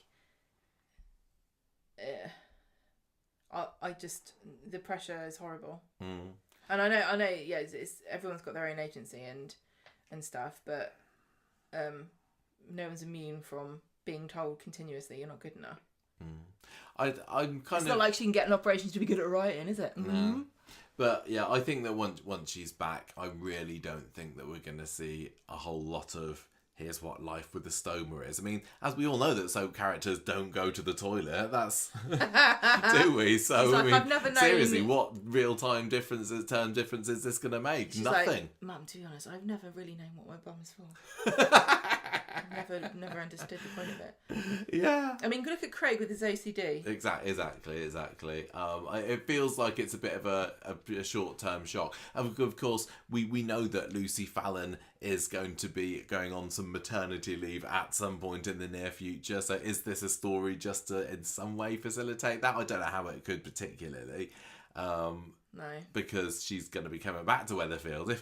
If it was, oh, you're going to be stuck in Turkey for 6 months, just about the amount of time that it takes you. Yeah, maybe then. I don't know. Well, but maybe I just decide to live in Turkey then. Good stuff. Right, so Deering in the Headlights coming up next. So this starts with Dee Dee getting a call because this week was going to be her wedding week. This is the week that we thought that Joel was it was all going to come out, what an evil git that Joel was, and maybe that Paul would die. But it all, came a bit sooner than we thought. But unfortunately, Dee Dee has got still a few reminders of this week, including the fact that the wedding rings are available. She gets this phone call that says this, and she's like, I don't want anything to do with them, thank you very much. Meanwhile, we've got Roy going to see Lauren at the hospital, still living there. I'm so sick. Every time we cut to a scene in the hospital, I'm like, oh Lauren, my gosh, is this kid not out of hospital? No, yet? You can't say that. Yes, I totally can say that. That is a perfectly valid thing to say. I know it is, but it just doesn't. It fills me with utter. It does feel a bit like, I know that they can't just never do these stories, but at the same time, like when you're pitching a story, you're like, yeah, let's have Lauren have a premature baby, and the baby's got to be in hospital for 3 months. Okay, so what's she going to do in these 3 months? Or she just be miserable. She just cry over the baby and look at the baby and cry, and then the baby will have a scan, and then she'll cry about that. And it is, I guess it's realistic and stuff, but it doesn't make entertaining viewing. Monday she's telling doesn't. Roy, that's the thing. Frankie's having a CT scan at the moment. He could have permanent brain damage. What you're saying about the stoma, and we're not going to find, you're not going to learn anything, and we're going to forget she even had it. This is the alternative to that, isn't it? Yeah. Constantly constant misery. Living in medical distress. Yeah. It's not Casualty. Maybe if it was Casualty, it'd win the bloody continuing drama award. So over in Weatherfield, we're starting to see the beginning of Joel's plan to just act really charitable. And what's he doing here? Is it just a case that he's trying to make people think that he's a nice guy after all? I suppose that's what it is. And I think that going to Roy on Friday's episode was a good move, because Roy does see the good in people a little bit too easily. I hate to say this, but considering some of the things I've seen, and I don't think this is specifically a UK thing, mostly like in America I've seen this, but it has been in England as well. People go in, oh, this man did ruin this woman's life, / raped her, / murdered her, but he's such a good guy, and it might affect his future if he gets punished in any way for it. So we shouldn't really. I mean, look, he donated the money to a women's crisis charity. Yeah, that's what he's saying he's doing, isn't I know it? this all seems very cynical but kind of fruitless. But I don't think it would be in real life. I think he'd be able to pull the wool over everyone's eyes and go, "Oh, I'm a solicitor. I can do good for the world. Don't put me in prison. It will make me sad. I'm upper middle class. I shouldn't have to hang around with chavs." Yeah. Yeah. That's what seems to happen. I can't remember at the moment how much they know about what Joel did. Especially also, is she still saying that it will affect my mental health. I don't want to go to prison. It will make me depressed. Has she said that Joel smashed her over the head with a I chair don't think leg she 5 has. times? I don't I've think got a anyone feeling that has she anymore. hasn't said that. No one's going to believe it because she should have said it ages ago. I don't know. The story's dragged on for too long. I forgot. He's getting away with anything. Yeah, but this, like I said, this is him starting to show what a good Samaritan he is. So that he's just a manipulator, isn't he? Yeah, totally is. And Ed and Ronnie wade in to the ring of this storyline this week, don't they? And they're roughing him up in the precinct later on. He's there, probably just gone for a peaceful ice cream at Sweet Enough. He was going to give his rings to the to the cash for gold, the gold converter thing. Yes, but they rush up to him. Ronnie does, and that was quite a nice little action scene, wasn't it? Whacking him against the wall in Scally's alley, and he's like, "Stay away from my daughter," says Ronnie. Says Ed. I mean, Ronnie's secretly recording him. Oh yeah, I forgot that bit. Like he thinks I forgot that bit. Ed's trying to goad him into confessing. Yeah, and Ronnie's recording him, not really thinking in the about most unsubtle way. The optics of like a black guy attacking a white guy in the middle of a precinct and shouting at him, and Joel completely plays up to this. He's like, "Oh no! Oh yes, he did, didn't he? Help me! Oh, look at these two black men attacking me in the precinct. Oh, this will be what it's like in prison. I can't cope." So he's kind of won there, has Joel. Well, yeah. And the Bailey boys have to back off a little bit. So Roy, meanwhile, is telling Lauren all about these train parts. Did he have a train fair that he had to go to on Monday or something? And she's doing her best at listening to these very dull stories. But eventually a doctor comes and says, "Well, the bleed hasn't worsened. The bleed on Frankie's brain. Signs are looking positive. Your kid's not going to die." The doctor comes in and says, "Good news and bad news. The bleed on Frankie's brain has stopped, but I've got one listening to this absolute nonsense that you're spouting about train parts." Yeah. And so Roy goes off to the fair then. But he does bring back a present, doesn't he? Yeah, he does. He brings back a little Hornby train for Frankie. He's like, "Don't let him touch it." It was kind of sweet, I suppose. Don't let him take it out of the packet. Yeah. Mint in box, please, Lauren, when you give this to Frankie when he's old enough. So that's what's gone on there, and then meanwhile we got Dee Dee finding out what Ed and Ronnie been up to and saying basically stop it. There were witnesses there, you idiots. My whole case could fall apart now. And Ed's like, "I'm going to make it up. It's going to be fine. Don't worry about it." So Wednesday rolls in, and Debbie's having a quiet go at Ronnie for roughing up Joel as well. And he's like, "I'll do it again. I was just pleased to get a scene, actually, Debbie. I do like the way Please they were support me in my attempts to have a scene." Yeah. I like the way that they were both like, "Well, whoops, I don't care." Yeah.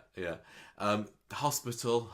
Lauren's talking to Dee Dee about tracking Joel. The tracker has been quite an interesting development. Well, it's been about a month or so now, at least, that they've had this. But I'm always forgetting that they've got it. And when Dee Dee or Lauren whip out their phone to see where he's at, I'm like, "Oh yeah." And even in today's episode, he hasn't found out about the tracker. I don't know, or has he? Because I love my villains to be like ridiculously omnipotent. I kind of imagine that he does know, but there's no way that he does know. But by Friday, he's doing stuff without being tracked because Dee Dee's trying to find him and he's not appearing. So maybe he has. Lauren's talking to Dee Dee and saying she's tracking him. And he went to a field. He went to an industrial park. Yeah, what on earth is going on there? He's plotting something, and I'm fighting the urge to not be interested in this. You are? I'm like... Why? In my head, I'm going, no, I'm over Joel. This story is not interesting to me. But then little bits are being dripped in like this, and I'm going, oh... I love it. Oh, he's stalking around a field, is he? That's kind of no. I'm don't my stance is I don't enjoy this story. I'm back to loving it again. Last week I was like blah. You were. I remember This last week week, you were a bit again, didn't care less intrigue. about it. Yeah, and then he's also been a bit generous and sending money left, right, and centre. Dee Dee has received is it Dee Dee or is it Lauren? Lauren's received £5,000 this morning from him, and then later on in the episode we found that Emily's got it as well. And I was like, oh, it's the mums. They've got £5,000 each for the children. Yeah, he's just trying to paint a picture of himself as a really sensitive, caring dad who wants what's best for his kid. That's what he is. He's doing it in a manipulative way. Yeah. But he would say, "Oh no, I'm just trying to atone. Seemingly, I'm trying to take responsibility." Seemingly at the end of the week, so that he can. I literally no. I tell you what, we'll get there when we get there. We'll get there when we get there. So Dee Dee's with Ronnie later, and she's very much on edge and saying, "Joel's up to something, but what is it?" Yeah, because Dee Dee's saying, him giving you £5,000. This is bad for him sus. because it's going to make him look like he's trying to influence a witness in a trial against him, right?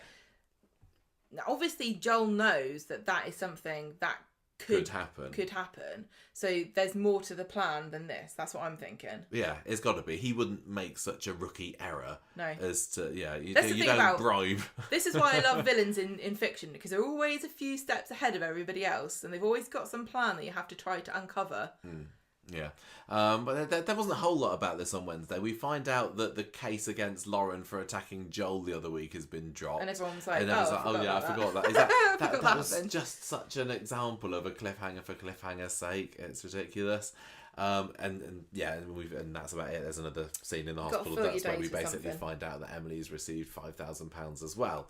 So, Friday, Dee Dee's telling Roy that Lauren can't face going to court today because the day has come for Joel's hearing for all the nefarious deeds that he's been getting up to. It was the Deering hearing, wasn't it? I didn't even think of that. You should have written it down. So Dee Dee's looking very much on edge. She thinks that there's something going wrong, but also today was supposed to be the day that they were supposed to be getting spliced. So she's understandably a bit like, oh, what could have been about this whole thing? But she's also very glad that she's managed to find out what a rotter he is before actually taking him down the aisle. There's a lot of tragic coincidental dates this week, we find out, isn't there? The Deering hearings on the wedding day. You've got the funeral. Billy, yeah, on the same day. Yeah. Anyway, this is. They did a little bit more experimental sound editing in today's episode, didn't they? This was the scene where Dee Dee was narrating, it's supposed to be my wedding day, but that's over the top of Joel getting up to something suspicious in his flat, and I don't think there are any clues there particularly, but he's having a good sneak around and looking suspicious. So court arrives, Bailey's there, Swains are there. Feeling quite hopeful, but Josh doesn't turn up. He's scarpered. Josh, invited. He's in prison. He's done for. He's done a runner. He's absconded. So they're going to do a bench warrant. And if, like us, you didn't know what a bench warrant is, it's just another word for an arrest warrant. Shamefully Americanized. Wanted, dead or alive, Joel Deering. But I'm going to say I'm fine with. I know that there's lots of people who are in the legal system don't like this.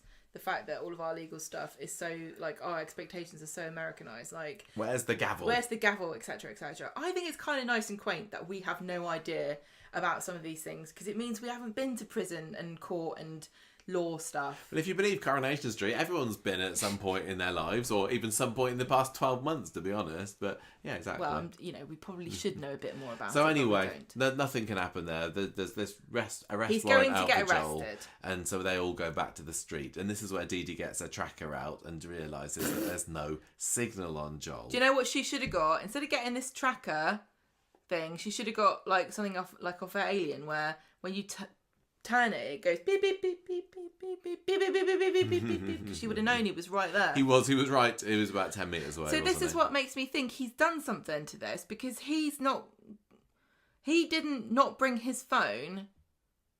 He didn't bring his phone, right? So that's why she can't Well, it see doesn't him. matter whether he's brought his phone, because if his phone is sitting at home, It should be on it there, should still shouldn't be it? on there. So all I can imagine is that he's destroyed his phone or found that the tracker app is on there. He's either got another phone or he's put it in airplane mode or something while he's...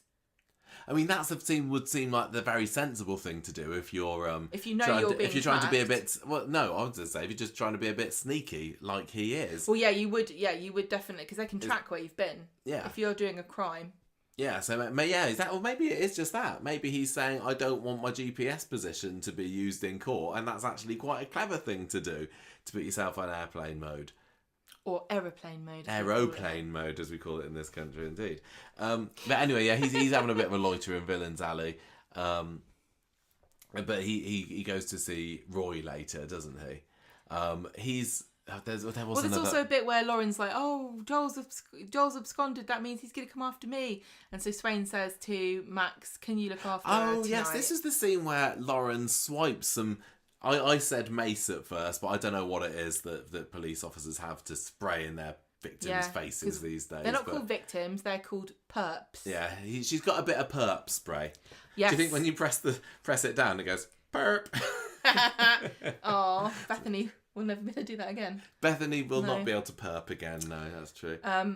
Or does that just show that our Uranus... I almost said Uranus then, and it just... Close. Freudian slip. Yeah, our awareness of can you fart when you have a We did stoma. look this up, didn't we? We did. Well, yeah. I can't remember what it said. That person who is close to us that has got one has explained to me, and I can't remember what he said either. But don't come to this podcast if you want to know if you can fart with a colostomy bag. You're just going to go home disappointed. And get your minds out of the Google gutter. it. It's a sensitive issue.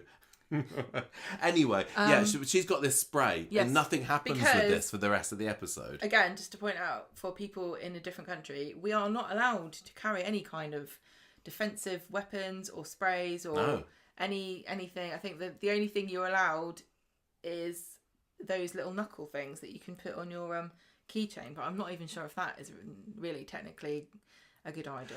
I thought that it was a little bit too contrived. Yeah, you did, because you were like, why does she know it's in there? Yeah, one, that Lisa Can I just left say, her bag on the table. I thought it was kind of hilarious that she's got a bag that's like almost exactly the size of the spray, because that spray was massive and that was a very small bag. She picks it up, she's not going to notice that the only thing that was inside it is now not there. No, she's not. I don't buy it. No. The fact that the bag was there... that she happened to leave Lauren alone in a room with it. That Lauren, what did she expect to find? Maybe she just wanted what else do women keep in their bags? Maybe she just needed a little mirror or a tampon or a bit of lippy or something, because she's been living at the hospital and she's like, oh, I'll take this pepper spray, that could come in useful. If I can't have liposuction, I'll have a bit of lippy instead. I just think that Swain would probably have realised, at least by the end of the episode, that it's gone. But never mind. Back to the street, and we got drunk Joel walking into the cafe, or so we think. What has he got? A bottle of whiskey, bottle of rum? A bottle of something. It was some kind of dark spirit. Luckily for him, the cafe is empty, so it's just him and Roy. He shuts the door. Roy's backed into a corner. I'm thinking, is this going to be another hostage situation? I know, how many times can Roy really be menaced? Well, if it's not Roy, it's Evelyn, and Evelyn's not been in it for ages, it feels like, at the moment, so he's the go-to she'll be off, won't she, now? that. She's getting married, she'll be off having babies. Oh, yeah. Just imagine. Anyway, Roy tries to call the police, but he grabs the phone, smashes it down. That's an antique. That's a proper Corrie legendary prop right there, Joel. When Joel's going, sorry, Roy, I'll pay for, how much is it? I'll pay for, I'm like, you don't even understand how priceless that is. I didn't really like his drunk acting. I thought it was great. But I did appreciate after he'd broken the phone, he tries to pick the back of it up and put it on the top of the handset, and it just drops onto the floor. That was great. I would have quite liked it when Swain came to the cafe later, if she tried to make a phone call on it and then picked it up and it just fell apart in her hands. But anyway, she had a mobile phone, clearly not kept in her bag. Otherwise, she would have realised that the perp spray had gone. But never mind. So yeah, he's there being very kind of up close and personal with Roy, and saying he starts saying about how guilty he was, doesn't he? He's trying saying, "Oh, sorry." He's trying to pull on the old heartstrings of Roy here, which doesn't take much of a pluck, to be honest. I do think that we are going to get into a situation, it wouldn't surprise me, where everyone's against Joel and Roy says, no, I don't, he's not going to give him a character reference, but I can see Roy trying to defend Joel or saying he's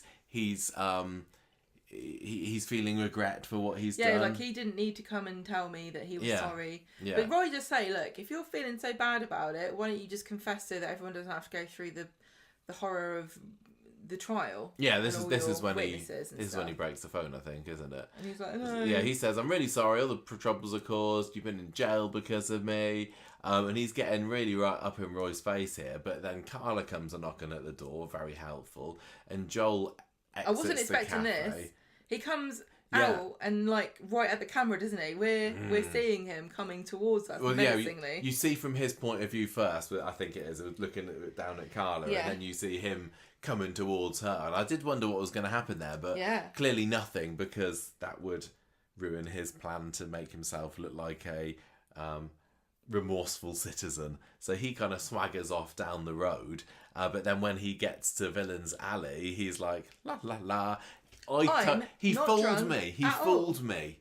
I thought he was properly drunk, but he was just trying to make out that everything that's been happening to him, all the criticism and insults that are being levied at him, are driving him to drink, and then at the end of the episode, whatever it is that he's threatening to do there. So anyway, that we get, what else is happening here?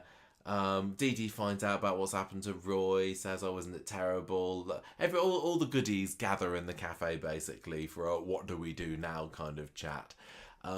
Then we get, and I think this is included in this story, that great little scene where Max and Lauren think that there's something in the garden.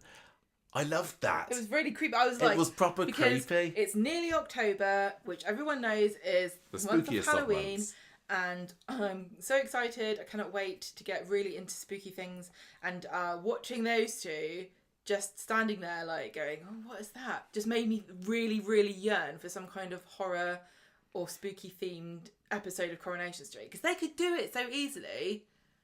I just was waiting for Martin Platt to jump out at that point, going, I got you. I'm on it, really. I do wonder whether there was... I don't know where Joel is at this point. And in that scene in the car, we don't know where his car is. But I'd like to think that there was somebody loitering around the back of the Platt's house, and there was somebody loitering at the back of the Rovers, and then also you got Joel, just because that's kind of fun to have all this sneakery. What's all going on? I think that, Max and Lauren just put it down to a swinging gate, and it could well be that that's all it was. But it's still keeping me guessing, and that's what I want. Wow. Over the weekend, to be thinking, oh, what if? Because Joel's in his car, isn't he? And he's in the car, mate. He's doing his proper sob story to Dee Dee later, he's saying, either I'm really recording sorry. a voice message, or he's leaving her a voicemail. He's saying, everything I've done, it's just all gone wrong. I never meant for this to happen. Oh, maybe there's still something that I can do to make you and everybody happy. And he's there, kind of sobbing down the phone. He's also doing a lot of physical acting as well, like biting his knuckle. And I was thinking, you do know that Dee Dee can't see this, but whatever it takes for him to get into character, I thought he was a pretty good actor there, Joel. But I suppose if you're a lawyer in court, you've got to be able to put on some kind of a performance, don't you? Yeah. Well, when you see voice actors, they sort of clench their fists and So anyway, that's kind of it, and he's kind of doing that, but he's half smirking as well. And the final shot of the episode is the camera panning around. Oh, they did have more awful sound effects, didn't they? What? Why? They can't. They need to do something about the fanfare at the end, the Corrie fanfare that leads into the theme music. Iconic, love it, brilliant. Queen, fantastic. Yes, Queen. Do what you want. They got Queen recording the version. Can we just get rid of it when you want to play other music? No. Don't play other music. You can't have both though. They keep saying like, oh, it's fine, just like shh. That was Don't do 100% it. unnecessary. Get another ending that tune. ominous tone. Get two. Rubbish. Commission Absolute a new pants. one. Please, for the love of God. If you only do one thing, if you only listen to one thing we ever say. Don't listen to her. I'm saying don't ever end episode with horrible music like that. This is why they don't with listen to any stupid feedback. sound effects. Never listen to fan feedback because we don't know what we want. I will agree that sometimes the rousing brass bands of the theme tune doesn't necessarily fit in with the tone of the episodes. But No, it doesn't. but we do not need that. The thing is, Hey everybody, he's a baddie. Not sure that yet there? Well, how about this music? Now you know, eh? He's plotting something. It's as bad as getting the shaky cam out when you know that there's going to be a bit of a fight and a rumble between characters. Anyway. Nothing demonstrates more clearly how far it's strayed from the original purpose of the show than that ending theme being played over somebody standing over a corpse or like plotting something in a car with blood pouring off their face. Yeah, because the camera pans round and he's got this big bloodied cheek and it felt like it was real. I know he was faking drunkenness earlier to try and gain Roy's sympathy, but yeah, I don't think he painted a scar onto his face. That was a real cut there. So he's really turned to desperate measures. Do you have any theories? Well, I thought that what I thought would happen would be that he would say, "Oh, there's one thing that I can do to keep you happy," and then he'd drive into a tree. But he's not actually going to hurt himself, is he? He's too I wonder much whether of a he would get narcissist. out of the car. And make it look like he'd killed himself. Yeah, something like that. Yeah, I think into a tree. I think he's gonna go missing No, he's now. gonna I have don't to- think we're gonna see Joel on Monday. He's gonna make out that he's topped himself or something. You can't drive into a tree because they would notice you weren't dead in the car. Although, why does he put the scars on his face? Well, here you go. Right, so here's So maybe he's gonna show up. Here's my two theories. Right, number one, he has actually been in an altercation somehow. We haven't quite got to that story yet. Was Kit involved? Is that why they mentioned Kit's not home yet? Was Kit delayed? Maybe. Is Kit actually in on it with him? Like we said, we wondered all those weeks ago when we said maybe they're all in cahoots. Has he, or is he involved in a different way where he's not in cahoots but they were working together and now they've decided to part ways with a fight? Has he punched him for some reason? Because the fact that he is missing makes me wonder that, and he can't be on official police business because everyone would know. Yeah. So there must be a reason why he hasn't told anybody that he's attacked Joel, and there's only a few reasons that could be. The other one is maybe it is fake, or he's done it to himself and he wants a witness and somebody's seen him with blood on his face, and that will help build into his story of, oh, he's killed himself, he's gone missing, he's died. But a witness saw him. He saw him with blood on his face, and he was crying. He was saying, I'm going to end it all. Put the pieces together how you want.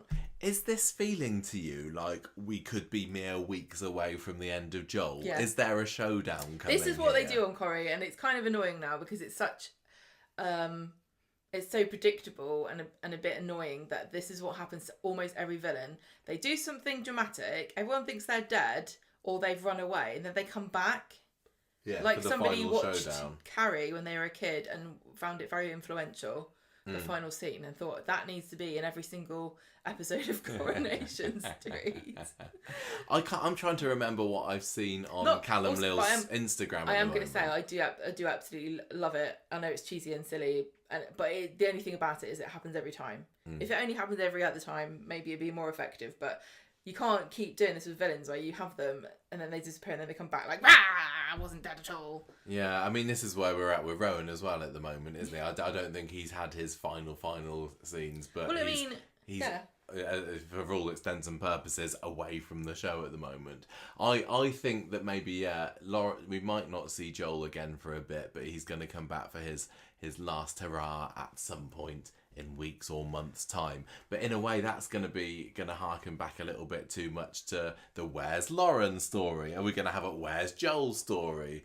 I don't need another one of those at the moment. Yeah, there's too egotistical, and I think also I don't feel like it's too much of a hidden secret Coronation Street hasn't done too much to make us not think this, because it showed us him pretending to be drunk. If they hadn't had that bit where he was like, haha, it was a ruse, there'd be no reason to suspect anything except he is actually genuinely remorseful and who knows what he's going to do. But because they showed us him pretending to be drunk, you know that this is an act, and you know that there's only a few things you can really do. And it doesn't make logical sense to for him to fake his death. And he's not trying to blame anyone. He's not trying to make anyone think I was murdered or anything. No. So if it's a really genius move, really. He just fakes his death and he runs away to another country. Yeah. I mean, somebody's got to take those dinghies back to France, haven't they? I wouldn't go back to go over to Turkey though, Joel, for a bit of treatment on that scar on your cheek. You might end up with would be expensive. with a cheek stoma. I don't know. Oh, what's that? Don't ask. Maybe put your tongue through your cheek. I've seen people do that though. They get the big holes, don't they? Wasn't the original barman in is it in Family Guy? Barman? Yeah, in Family Guy, the original guy behind the bar, he had a big, massive bit of cheek missing. Am I remembering that wrong? I don't know. They're probably too hard to draw. Right. So, Mason and the Carpenter. This is really Gemma. insensitive. This reading. No, it's fine. It's fine. We're just emotionally drained by everything that's been happening in real life. It's been a heavy week. You don't want to know. I can't elicit sympathy for fictional people at the moment. We got our own problems. Got my own problems. We haven't got a stoma. But, no. Okay, so this Stu and Mason's story, it's just going on, isn't it? It's this just feels like on. the same thing over and over again, and I don't care about anybody in it, and I don't have any emotional attachment, and I'm not going to say I don't care about everybody in it. I'm somewhat interested in Mason. I go back and forth about how much I like him. Gary and Maria, I bear no ill will against. I wish them well. Exactly that. But yeah, it just seems to be going round and round and round of Mason's kind of lurking around saying, hey, I've changed. And Sean going, oh my gosh, it's Mason. He's back on the street. Well, stay away from my son. And Gary looking there intimidating, saying, yeah, don't you come near my Liam. And Stu saying, yeah, but he's changed, like, man, he's served his time. He's going to stay working with me at speed dial now, so just bug off. And it's just that, rinse and repeat. Well, you've just explained the whole plot. That's the story. And it's even like, we saw that scene a few months ago of Mason bedding down in the Ginnel because, he's homeless, because he's having a rough time with his brothers. That literally happened again today, didn't it? He's come into work with a black eye, and he said, it's not my brother's. And then at the end of the episode, he's got his sleeping bag in speed dial. Is there any point in going over it? Well, I mean, there probably was a little bit more, but let's just remind ourselves briefly about what happened in case we've missed any. Mason was in trouble because Betsy planted that purse. Yeah. And with the help of it all Dylan. Comes out, doesn't it? Yeah. And the people didn't know this, but now it's revealed on Monday. So Sean calls Swain. She tells her she can't believe it. She takes her down the station. Sean tells Stu. Stu can't believe it. And he was like, "Oh, I was unfairly imprisoned, and I was treating Mason the same way I was treated." So Swain's like trying to get Betsy under control, but it's not really working. Well, yeah, because she found out that Betsy has been responsible for doing all kinds of stuff. This poor innocent victim Mason spending a month or so behind bars. But anyway, Mason gets released. He menaces everybody in Victoria Gardens. Well, he's not been told not to go there. They're all there chatting, and then it looks like Mason just appears from a bush. It did. Did anybody else think that? Because where he that? comes from, there was not an entrance. No, because it's Betsy and Dylan in Victoria Gardens, isn't it? They're having a bit of a sit on the bench. Liam comes over and then saying, "Oh, should we be mates again or something?" Through the gate. Through the gate, yeah. And then Mason is just there. He comes out the side, out of a bush. He's yeah. like, "Do you mind? I'm trying to sleep in this bush." It was like the Homer scene. Yeah, it was. He's trying to make it into a meme. It was a Virgin merge. Yeah. So Gary then comes along and has a fight and pushes Mason, and I don't know if this is where he got his black eye from. No, it wasn't. Because he... Well, it comes up later, doesn't it? He bruises. doesn't have a black eye in this episode. I know, but they come The up black later. eye is clearly his brother's because Stu's saying, "Hey, is that black eye your brother's, man?" And he's Alright. like, "No, not at all. Stop doing Definitely it now." not." But it clearly is. Right. And still, I've gone back. Why can't we meet? I really want to meet his brothers. I'm really curious about seeing what Mason's family life is. Imagine like. if we meet his brothers and they both sound like Ashley Peacock. He ain't Mason, he's Arabelle. We're going to beat him up. Because it's not very menacing, is it? And he's being menaced by I don't know, because far be it from me to reference classic Coronation Street at the moment, but we are in the middle of the Mad Dog Maddox versus Ashley boxing storyline, and it is absolutely you can't call hilarious yourself Ashley boxing. How Mad Dog Maddox has got a very silly voice, but he's still somewhat intimidating. Anyway, Stu gets Mason back at Speedo and blah blah, you're innocent, turn your life around, sorry I didn't believe you. Swain's like, Mason, can you get Ben? And he's like, no, I'm not going anywhere. Friday, there's another showdown. Mason's got Another a black quality plot synopsis from Conversation Street. Mason's got a black eye, was an accident. They're trying to get a restraining order, but it won't work. So Gary decides to go to Speed Dial to just be an annoying asshole. He ends up having, what did he have? Chicken karaai, potato samosa, and an onion bhaji. Yes. Which was a weird order because where you're not having naan bread or rice. No. Anyway, maybe it comes with it. So he just was there to just sit to intimidate and be a goon. If I was Jasmine or Stu, I would offer him a part-time job. Has Gary got nothing better going on in his life? He's got nothing to do other than sit in Speed Dial and stare at Mason. He sits underneath the arches next to the bistro selling old brass lamps and sofas that are covered in mould. I suppose this does make his life a bit more exciting then, Yeah, doesn't it? so he's just trying to menace everybody. It doesn't really work. And he says, it wasn't my brother's, I promise. And then he comes back to Speed Dial. Mason does in a sleeping bag because he's obviously been kicked out of his home. Well, not necessarily. He could literally just be escaping for his brothers. Fed up with him. I still, I've got some sympathy for him, but I don't know whether I'm being played for a fool. And we shouldn't, because he is a nasty piece of work. But I just don't have any. There's no hook here for me. And I've said before, like I try really hard, and I do think I'm empathetic. But there is something to be said for having a connection to a story makes it more interesting. And I just I can't relate to being a parent of a kid like in this situation.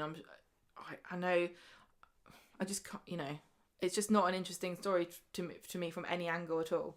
Like I've never been a naughty schoolboy.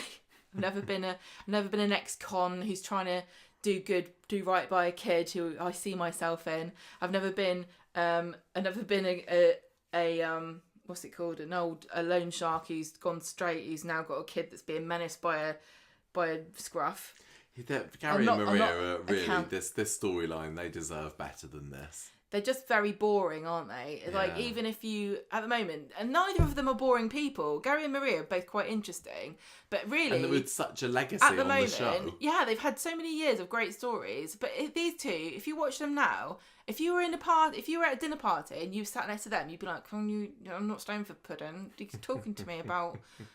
She's talking to me about counselling and recycling glass, and he's talking to me about how much it costs to renovate a lamp. I still think that Sean is coming across quite well in this. It's nice. Sean's the only one I'm finding interesting. This is his best dramatic story. But also, for a very like long all time. The kids, I think you've all just done this to yourselves. You're all just stupid idiots, and you all really, at the end of the day, I'm starting to think, just bang your heads together and sort yourselves out. Very few of you have not done anything wrong in this situation. Yeah. Like I think Liam's the only one who I feel sorry for.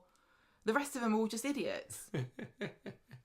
But it does come to something when the most interesting thing about a story was Sean's sewing machine jumper. Oh, that made me... That you pointed out. Look at that, he's got sewing machines on his top. Love it.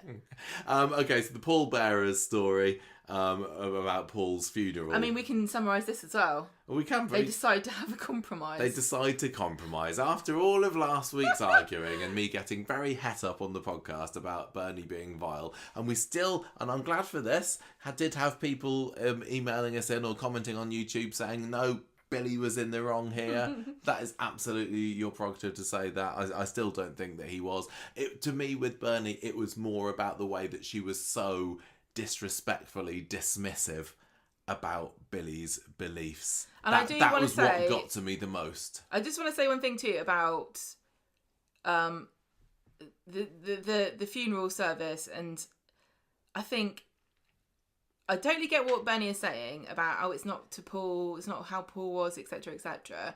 But I think what some people miss, perhaps, and Bernie certainly has, is that there's comfort to be taken from tradition and routine and knowing what is expected and what will happen in a situation. And I think sometimes we can be super dismissive of history and cultural traditions and stuff because we're all very progressive and we think so everything new is better and think things should change because you shouldn't just do everything just because it's the way it's always been done. And I totally respect that.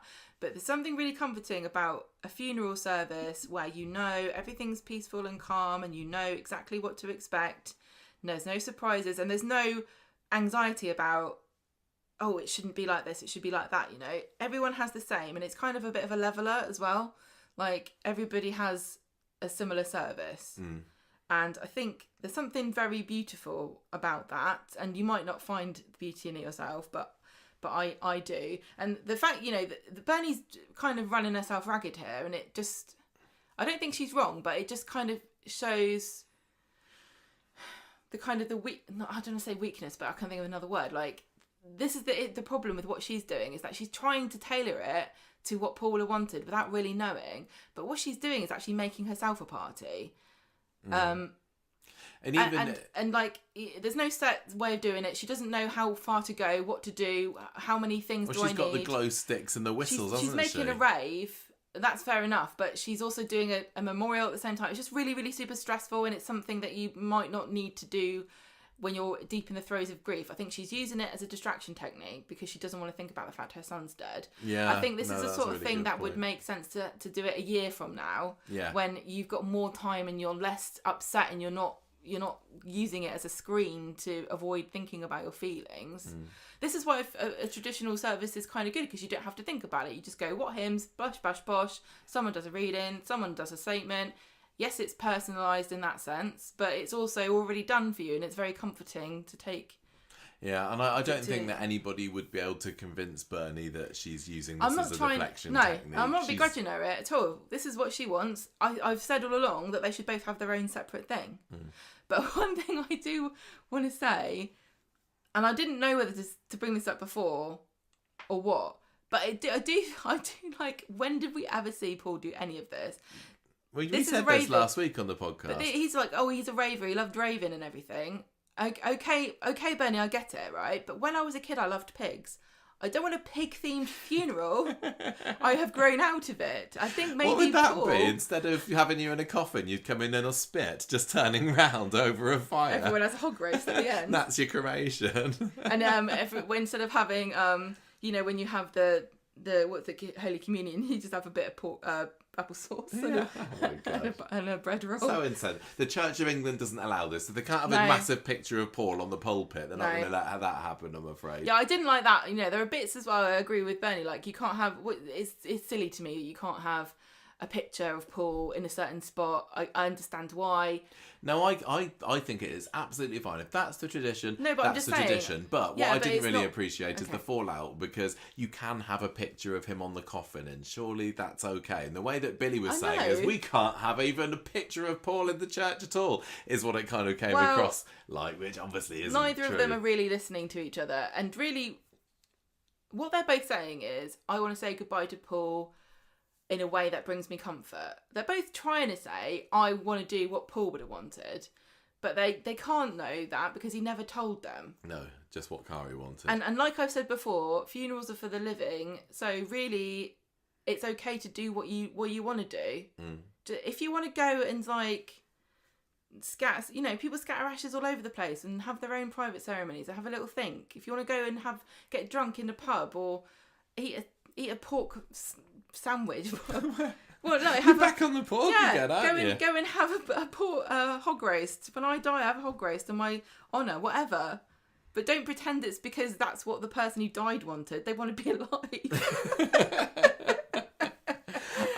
So yeah, Monday's episode was basically Bernie running herself ragged, trying to put all the preparations together for this. And even though Gemma is on the side of, let's have a more upbeat kind of ceremony of his life, even she's thinking like this is a bit too soon. Yeah, I've really appreciated how they're still putting Dolly Rose, not putting her in makeup. She's looking so natural defeated. and exactly. She looks like a little odd sock. She is still in very much in odd sock mode. A little lost girl, doesn't she? She just looks devastated all the time. I love her. Dolly Rose Campbell's doing such a great job. Brilliant. She just looks so dejected, and it's such a contrast to how Gemma normally is. I'm really kind of looking forward because her funeral is next week. It's on your birthday, isn't it? I don't think Gemma's funeral's next week. Oh, sorry, Paul's funeral is next week on your birthday. I'm not watching it. So I hope that... On my birthday, everybody. I'm not watching it. You're not? No, I'm not watching it on my birthday. Okay, we'll watch it on the Thursday. Give me a break. So I hope that they've written a really, really good speech for her. I just love it, and I know that she'd be able to do brilliantly. I really liked it when Billy was going, "Oh no, I've just remembered. It's the wedding anniversary. It's the same day as the funeral." I'm like, "Yeah, it's my birthday, Billy. I can't believe you've forgotten this, you dick." I don't know whether Gemma will say anything at the church or whether it's that's going to be about Billy. But if that's about Billy and the Friday rave up is about Bernie, poor old Gemma is and Summer. She's kind of falling by the wayside a bit. You remember last week we had that scene of her breaking down on the sofa. Yeah. And she's, nobody's really thinking about her at the moment. No, I don't care about her. Bang all the heads together again. That seems seemingly my answer to everything at the moment. I have really enjoyed as well the lifting of the financial distress. Because apparently when your brother dies, you suddenly don't worry about money anymore. You just buy a bunch of whistles and bells and glitter and fabric. She got them on the cheap off of Big Garth. Is Big Garth still around or is he in prison at the moment? I can't remember. Well, maybe his lockup's empty or is open while he's in prison and they just raided it. So Wednesday, we see these flyers for Paul's funeral, these lovely yellow flyers advertising it for the 4th of October. Again, yellow.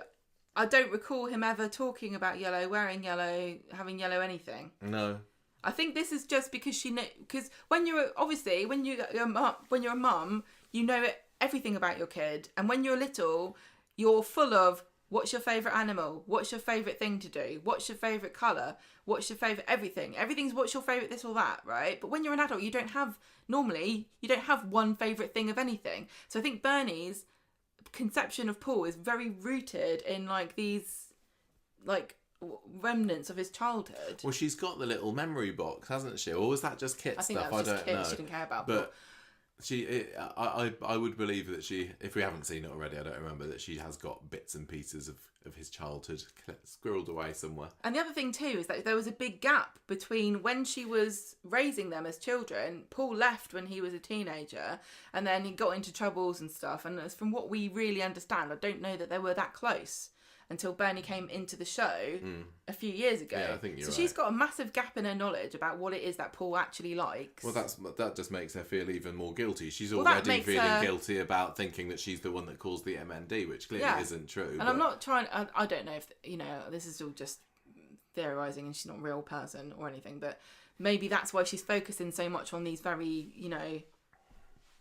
concrete things. Like, he liked yellow, he liked raves, we're going to do a yellow rave.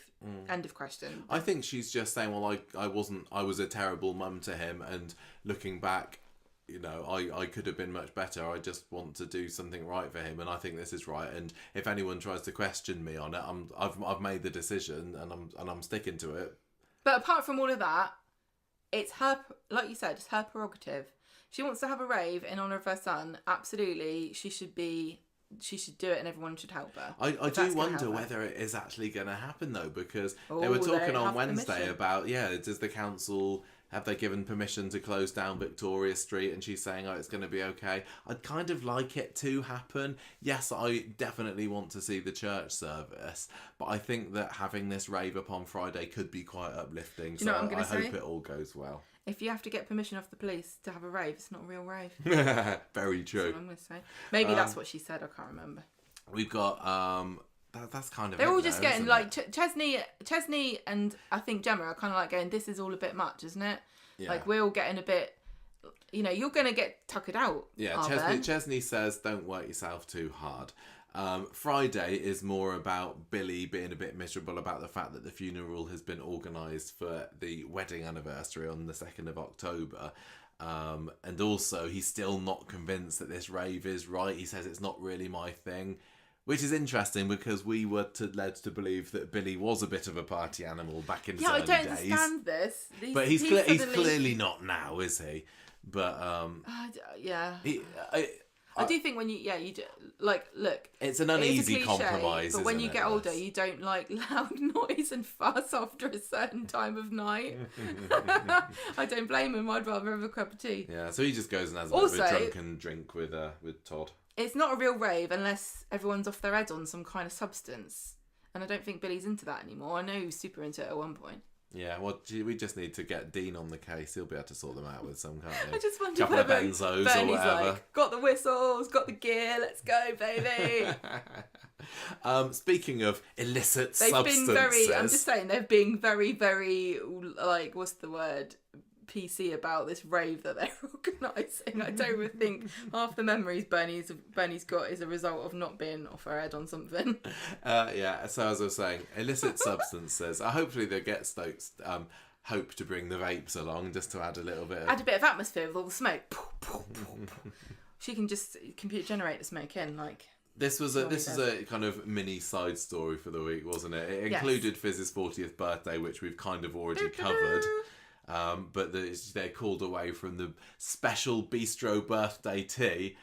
3 courses. The women of Weatherfield, their hearts must just sink when the partner says, "Hey, guess what? I've pulled out all the stops for your bistro tea again." Oh my gosh, that place. I know, and also like here's my another controversial comment here. I would never pay anybody to give me for a pie on a menu in a restaurant. Why would I want a pie? You make that at home. Like, cottage pie should not ever be on a menu. No, they can do it nicely. I can do it much more nicely than they can. I'm not paying anybody to make me a pie. Okay, fine. My days of buying a pie in a restaurant are over. What's the difference between a pie you get in a restaurant and a pie you get from the supermarket? There's literally no difference. I'm not a cook. Anyway, Hope's been suspended from school because she's been caught with a load of vapes and she doesn't really seem to care about it. And she spends the rest of Wednesday and Friday's episode just kind of ducking and diving and vaping whenever she gets the opportunity, really. What? Yeah. She steals some vapes from the corner shop on Friday. Friday. They find out, don't they? Yeah, that's what I said. Well, they find out and then Cassie's like, I knew all along. No, I know. Hope says Cassie knew. She knew. And then Cassie's like, well, I don't understand why, Tyrone and Fizz, you didn't know that there was vaping going on. What do you think it smelled like marshmallows for? Or whatever? I thought it was watermelon. Watermelon or something. I just thought, if Hope wanted to hide, and this is a great tip for all northern teenagers who want to hide their vaping, get a gravy-scented one. Because the whole of the north smells like gravy. Tyrone wouldn't know, would he? He'd come back and go, I think I've burped that pie out again. They should do like a special northern range, shouldn't they? Well, they could do a southern range as well, couldn't they? For all the foods that are unique. What else would a northern vape range smell like? There'd be like a Manchester tart one with hints of coconut. Oh, and custard. Yeah. Oh, spotted dick flavoured vape. Hot pot. Oh yeah, of course. Lovely the hot, Lancashire, lovely pot. lammy vape. Delicious. That's about it of our knowledge for northern food. What's the one? Yorkshire pudding. Did I say that one already? That'd be lovely. I like that. Maybe that'd get me into vaping. The Yorkshire pudding flavoured vape. Can you just imagine That's how they get you. If targeted advertising. If Willy Wonka had been written now, maybe that would have been what they had instead of the gobstopper that made a meal. What? Oh, this delicious vape replaces an entire meal. When you take Beauregard puffing away. When you take a drag, it tastes like tomato soups going down your throat. Ooh, it's revolutionary. Somebody needs to make a parody of that. Anyway, Stapes, as I say, she steals some vapes from the corner corner shop when Ardy's back's turned on Friday, and he hunts her down to where else could she be but Victoria Gardens, and he acts a bit of a hard man who tries to by saying, "You only get one chance of me, don't you steal vapes again?" And she's like, "Oh, I'm so sorry, sir," but she secretly still got some in her bag. Well, he says you've got to be 18 to buy a vape, but you don't have to be any age to steal them. I did notice, I can't remember when it was, fairly recently, the massively obvious box of vapes that had suddenly just appeared on the counter. So what's that? Someone's got a problem with vaping underage. We better get the props out. Yeah, it did. I don't frequent that many corner shops, but do they really have them so flagrantly on display? I thought they at least have the decency to put them behind the counter and the wall. They don't. Do they not? Yeah, I've shared my rage about the advertising of rapes vapes. I don't think they do that anymore. They don't. The advertising of vapes, they're clearly marketed to children. It's absolutely terrible. It is shameful that this should still be allowed to carry on. But I won't say a piece on that again. But to have them just there on the counter, I don't know. It didn't feel like. But no, I think I don't go to too many corner shops. Anyway, so Hope's managed to get away with that because Ardy said, "Look, I won't tell your parents, but just don't do it again." And the end of the episode is, well, Joel's not the only one plotting, is he? Hope is also trying to butter Fizz up by buying her some lovely late birthday chockies, and she's also saying to Tyrone, "Oh, maybe you should get Fizz something nice on Monday." I don't get what she's up to here. I think she's gonna be like, "Oh, Dad, I'll order it for you with your card." And if it comes up with like Manchester Smoke Shop, it's just candles that I've ordered for her. Maybe it's the same place that Joel got his secret pregnancy pills from. Yeah. Anyway, that's what happened in Coronation Street. Can I just say one thing? Yes. I thought, like, number one, doesn't Hope have magnificent hair? I guess she does. She has gorgeous hair. Number two, I felt really sorry for her because nicotine is so addictive. It's like one of like the hardest substances to overcome your addiction to, and this girl's completely unprepared for the effect that this is having on her. And I know that loads of people started smoking when they were teenagers, and this is not a really uncommon thing. And vaping at her age is sadly rampant. But you know what I mean? I'm just saying, like, when you're a teenager, like I've never smoked in my life, and I didn't really know anyone who did. No, I didn't know anyone who did when we were kids. But when you're a teenager, you've got to like be crafty about it. You've got to sneak about and, you know, go and hide and do it with your friends and whatever. When you're vaping, if you're addicted to vaping as a child, you can do it so easily anywhere. It must be so difficult to kick it when you don't even, and the way it's treated as well, vaping is treated as like really harmless. It's better for you than smoking. That kind of in your head turns into, it's not bad for you at all. In fact, it probably is good for you. Maybe, I don't know. Helps you concentrate, gives you a bit of buzz. It's just the same as caffeine. What's so bad about it? So being addicted to nicotine as a child and having all these vapes everywhere, I don't know how you'd cope. How would you ever overcome that when you don't really have any motivation to? That is the crux of the problem. Yeah, it is, and it's so delicious, and it tastes like gravy. I can't. The only thing I don't think that this storyline is especially gripping for me at the moment. I love the Stape Dobbs household. They're all Dobbs now, aren't they? But there's just something about this that's not particularly making me salivate to find the next scene in it. Where is it going as well? Is it gonna? It's just going to be... Yeah. Is she going to get some kind of horrible lung issue? Is it going to be an issue? Is she going to be in... Not. Well, I mean, it's not without the realm of possibility, because there was a kid that ended up in hospital because she was vaping constantly and she had some kind of lung damage. It better not. I just... Maybe the inclusion of Evelyn would help. I don't know. Yeah, I'm not. I just can't blame people for being addicted to an addictive substance that's sold by companies that know it's addictive and do everything they can to make you addicted to it. So, on that cheery note, how are we going to be rating this week's Coronation Street? Right, interesting question. Turkey. Because there were some really good bits. I think really the weakest point for me this week was the Mason stuff. Oh yeah, for sure. That was definitely the lowest of the storylines. I thought that the Billy, Paul, Bernie storyline is plodding along. It wasn't, it didn't get me angry like it did last week, but equally there wasn't anything particularly exciting or engaging there. There was just a few nice character bits, really. Yeah. The Joel and the Bethany storyline certainly had the lion's share of scenes and drama and twists. And if fair play to it, it has got me a little bit more invested in the Joel storyline ever so slightly, and the Bethany storyline. I was just very pleasantly surprised at how much I've been enjoying it. But why would she want liposuction? I still think I'm going to go... I can't understand. I still think that I'm going to go for $3,500 a day every day that Bethany's in here out of 5. It's $2,000. Didn't go up. No, it's inflation. Oh, yeah, okay. I'm thinking if I could give it 3.75, I might. You can't. But I'll have to give it 3.5. Dank B-tails.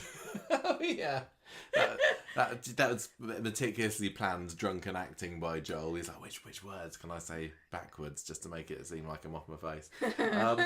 Character of the week. I'm going to petition for Soap Awards to include a category for best drunk acting because I really think we need to encourage this more often. No, hilarious, love it.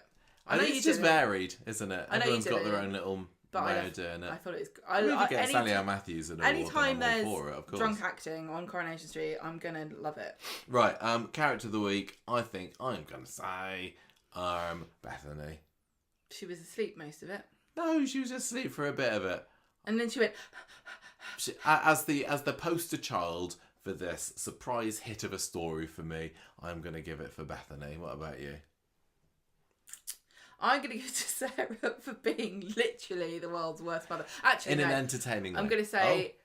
Oh. No, I'm going to say she's not the world's worst mother because there are some like hamsters that eat their own babies and stuff like that. She's not quite that bad. The world's worst human mother. Well, also human mothers sometimes eat their babies too. It's very tragic. God. But if you draw a line there, she's just the other side of it. Okay. Yeah. But yeah, as I say, in an entertaining fashion. In a really she's like the messiest character. I think she's genuinely the messiest. I'm not watching Sarah and going, oh, Sarah. I'm going. No, that's Sarah. Oh that's what she does. Sarah, that's what she is. That's who she is. Silly cow. Right. But she's our silly cow, isn't she? Oh, I have. And we've watched her grow from a baby. Great affection for Sarah Louise. I do not hate Sarah. She does her best, doesn't she? She's great. She's a cracking character. Tina O'Brien is absolutely outstanding. You can't knock her for what she's achieved in her life of being a silly cow. She's actually done really, really well. This is a perfect story for her. Tina O'Brien is a really, really good actress. She's great. And this has just given her another opportunity to stretch her chops. Pause dramatically before giving her daughter bad news. For goodness sake, Sarah. Okie dokie. That's it for Sweet Talk.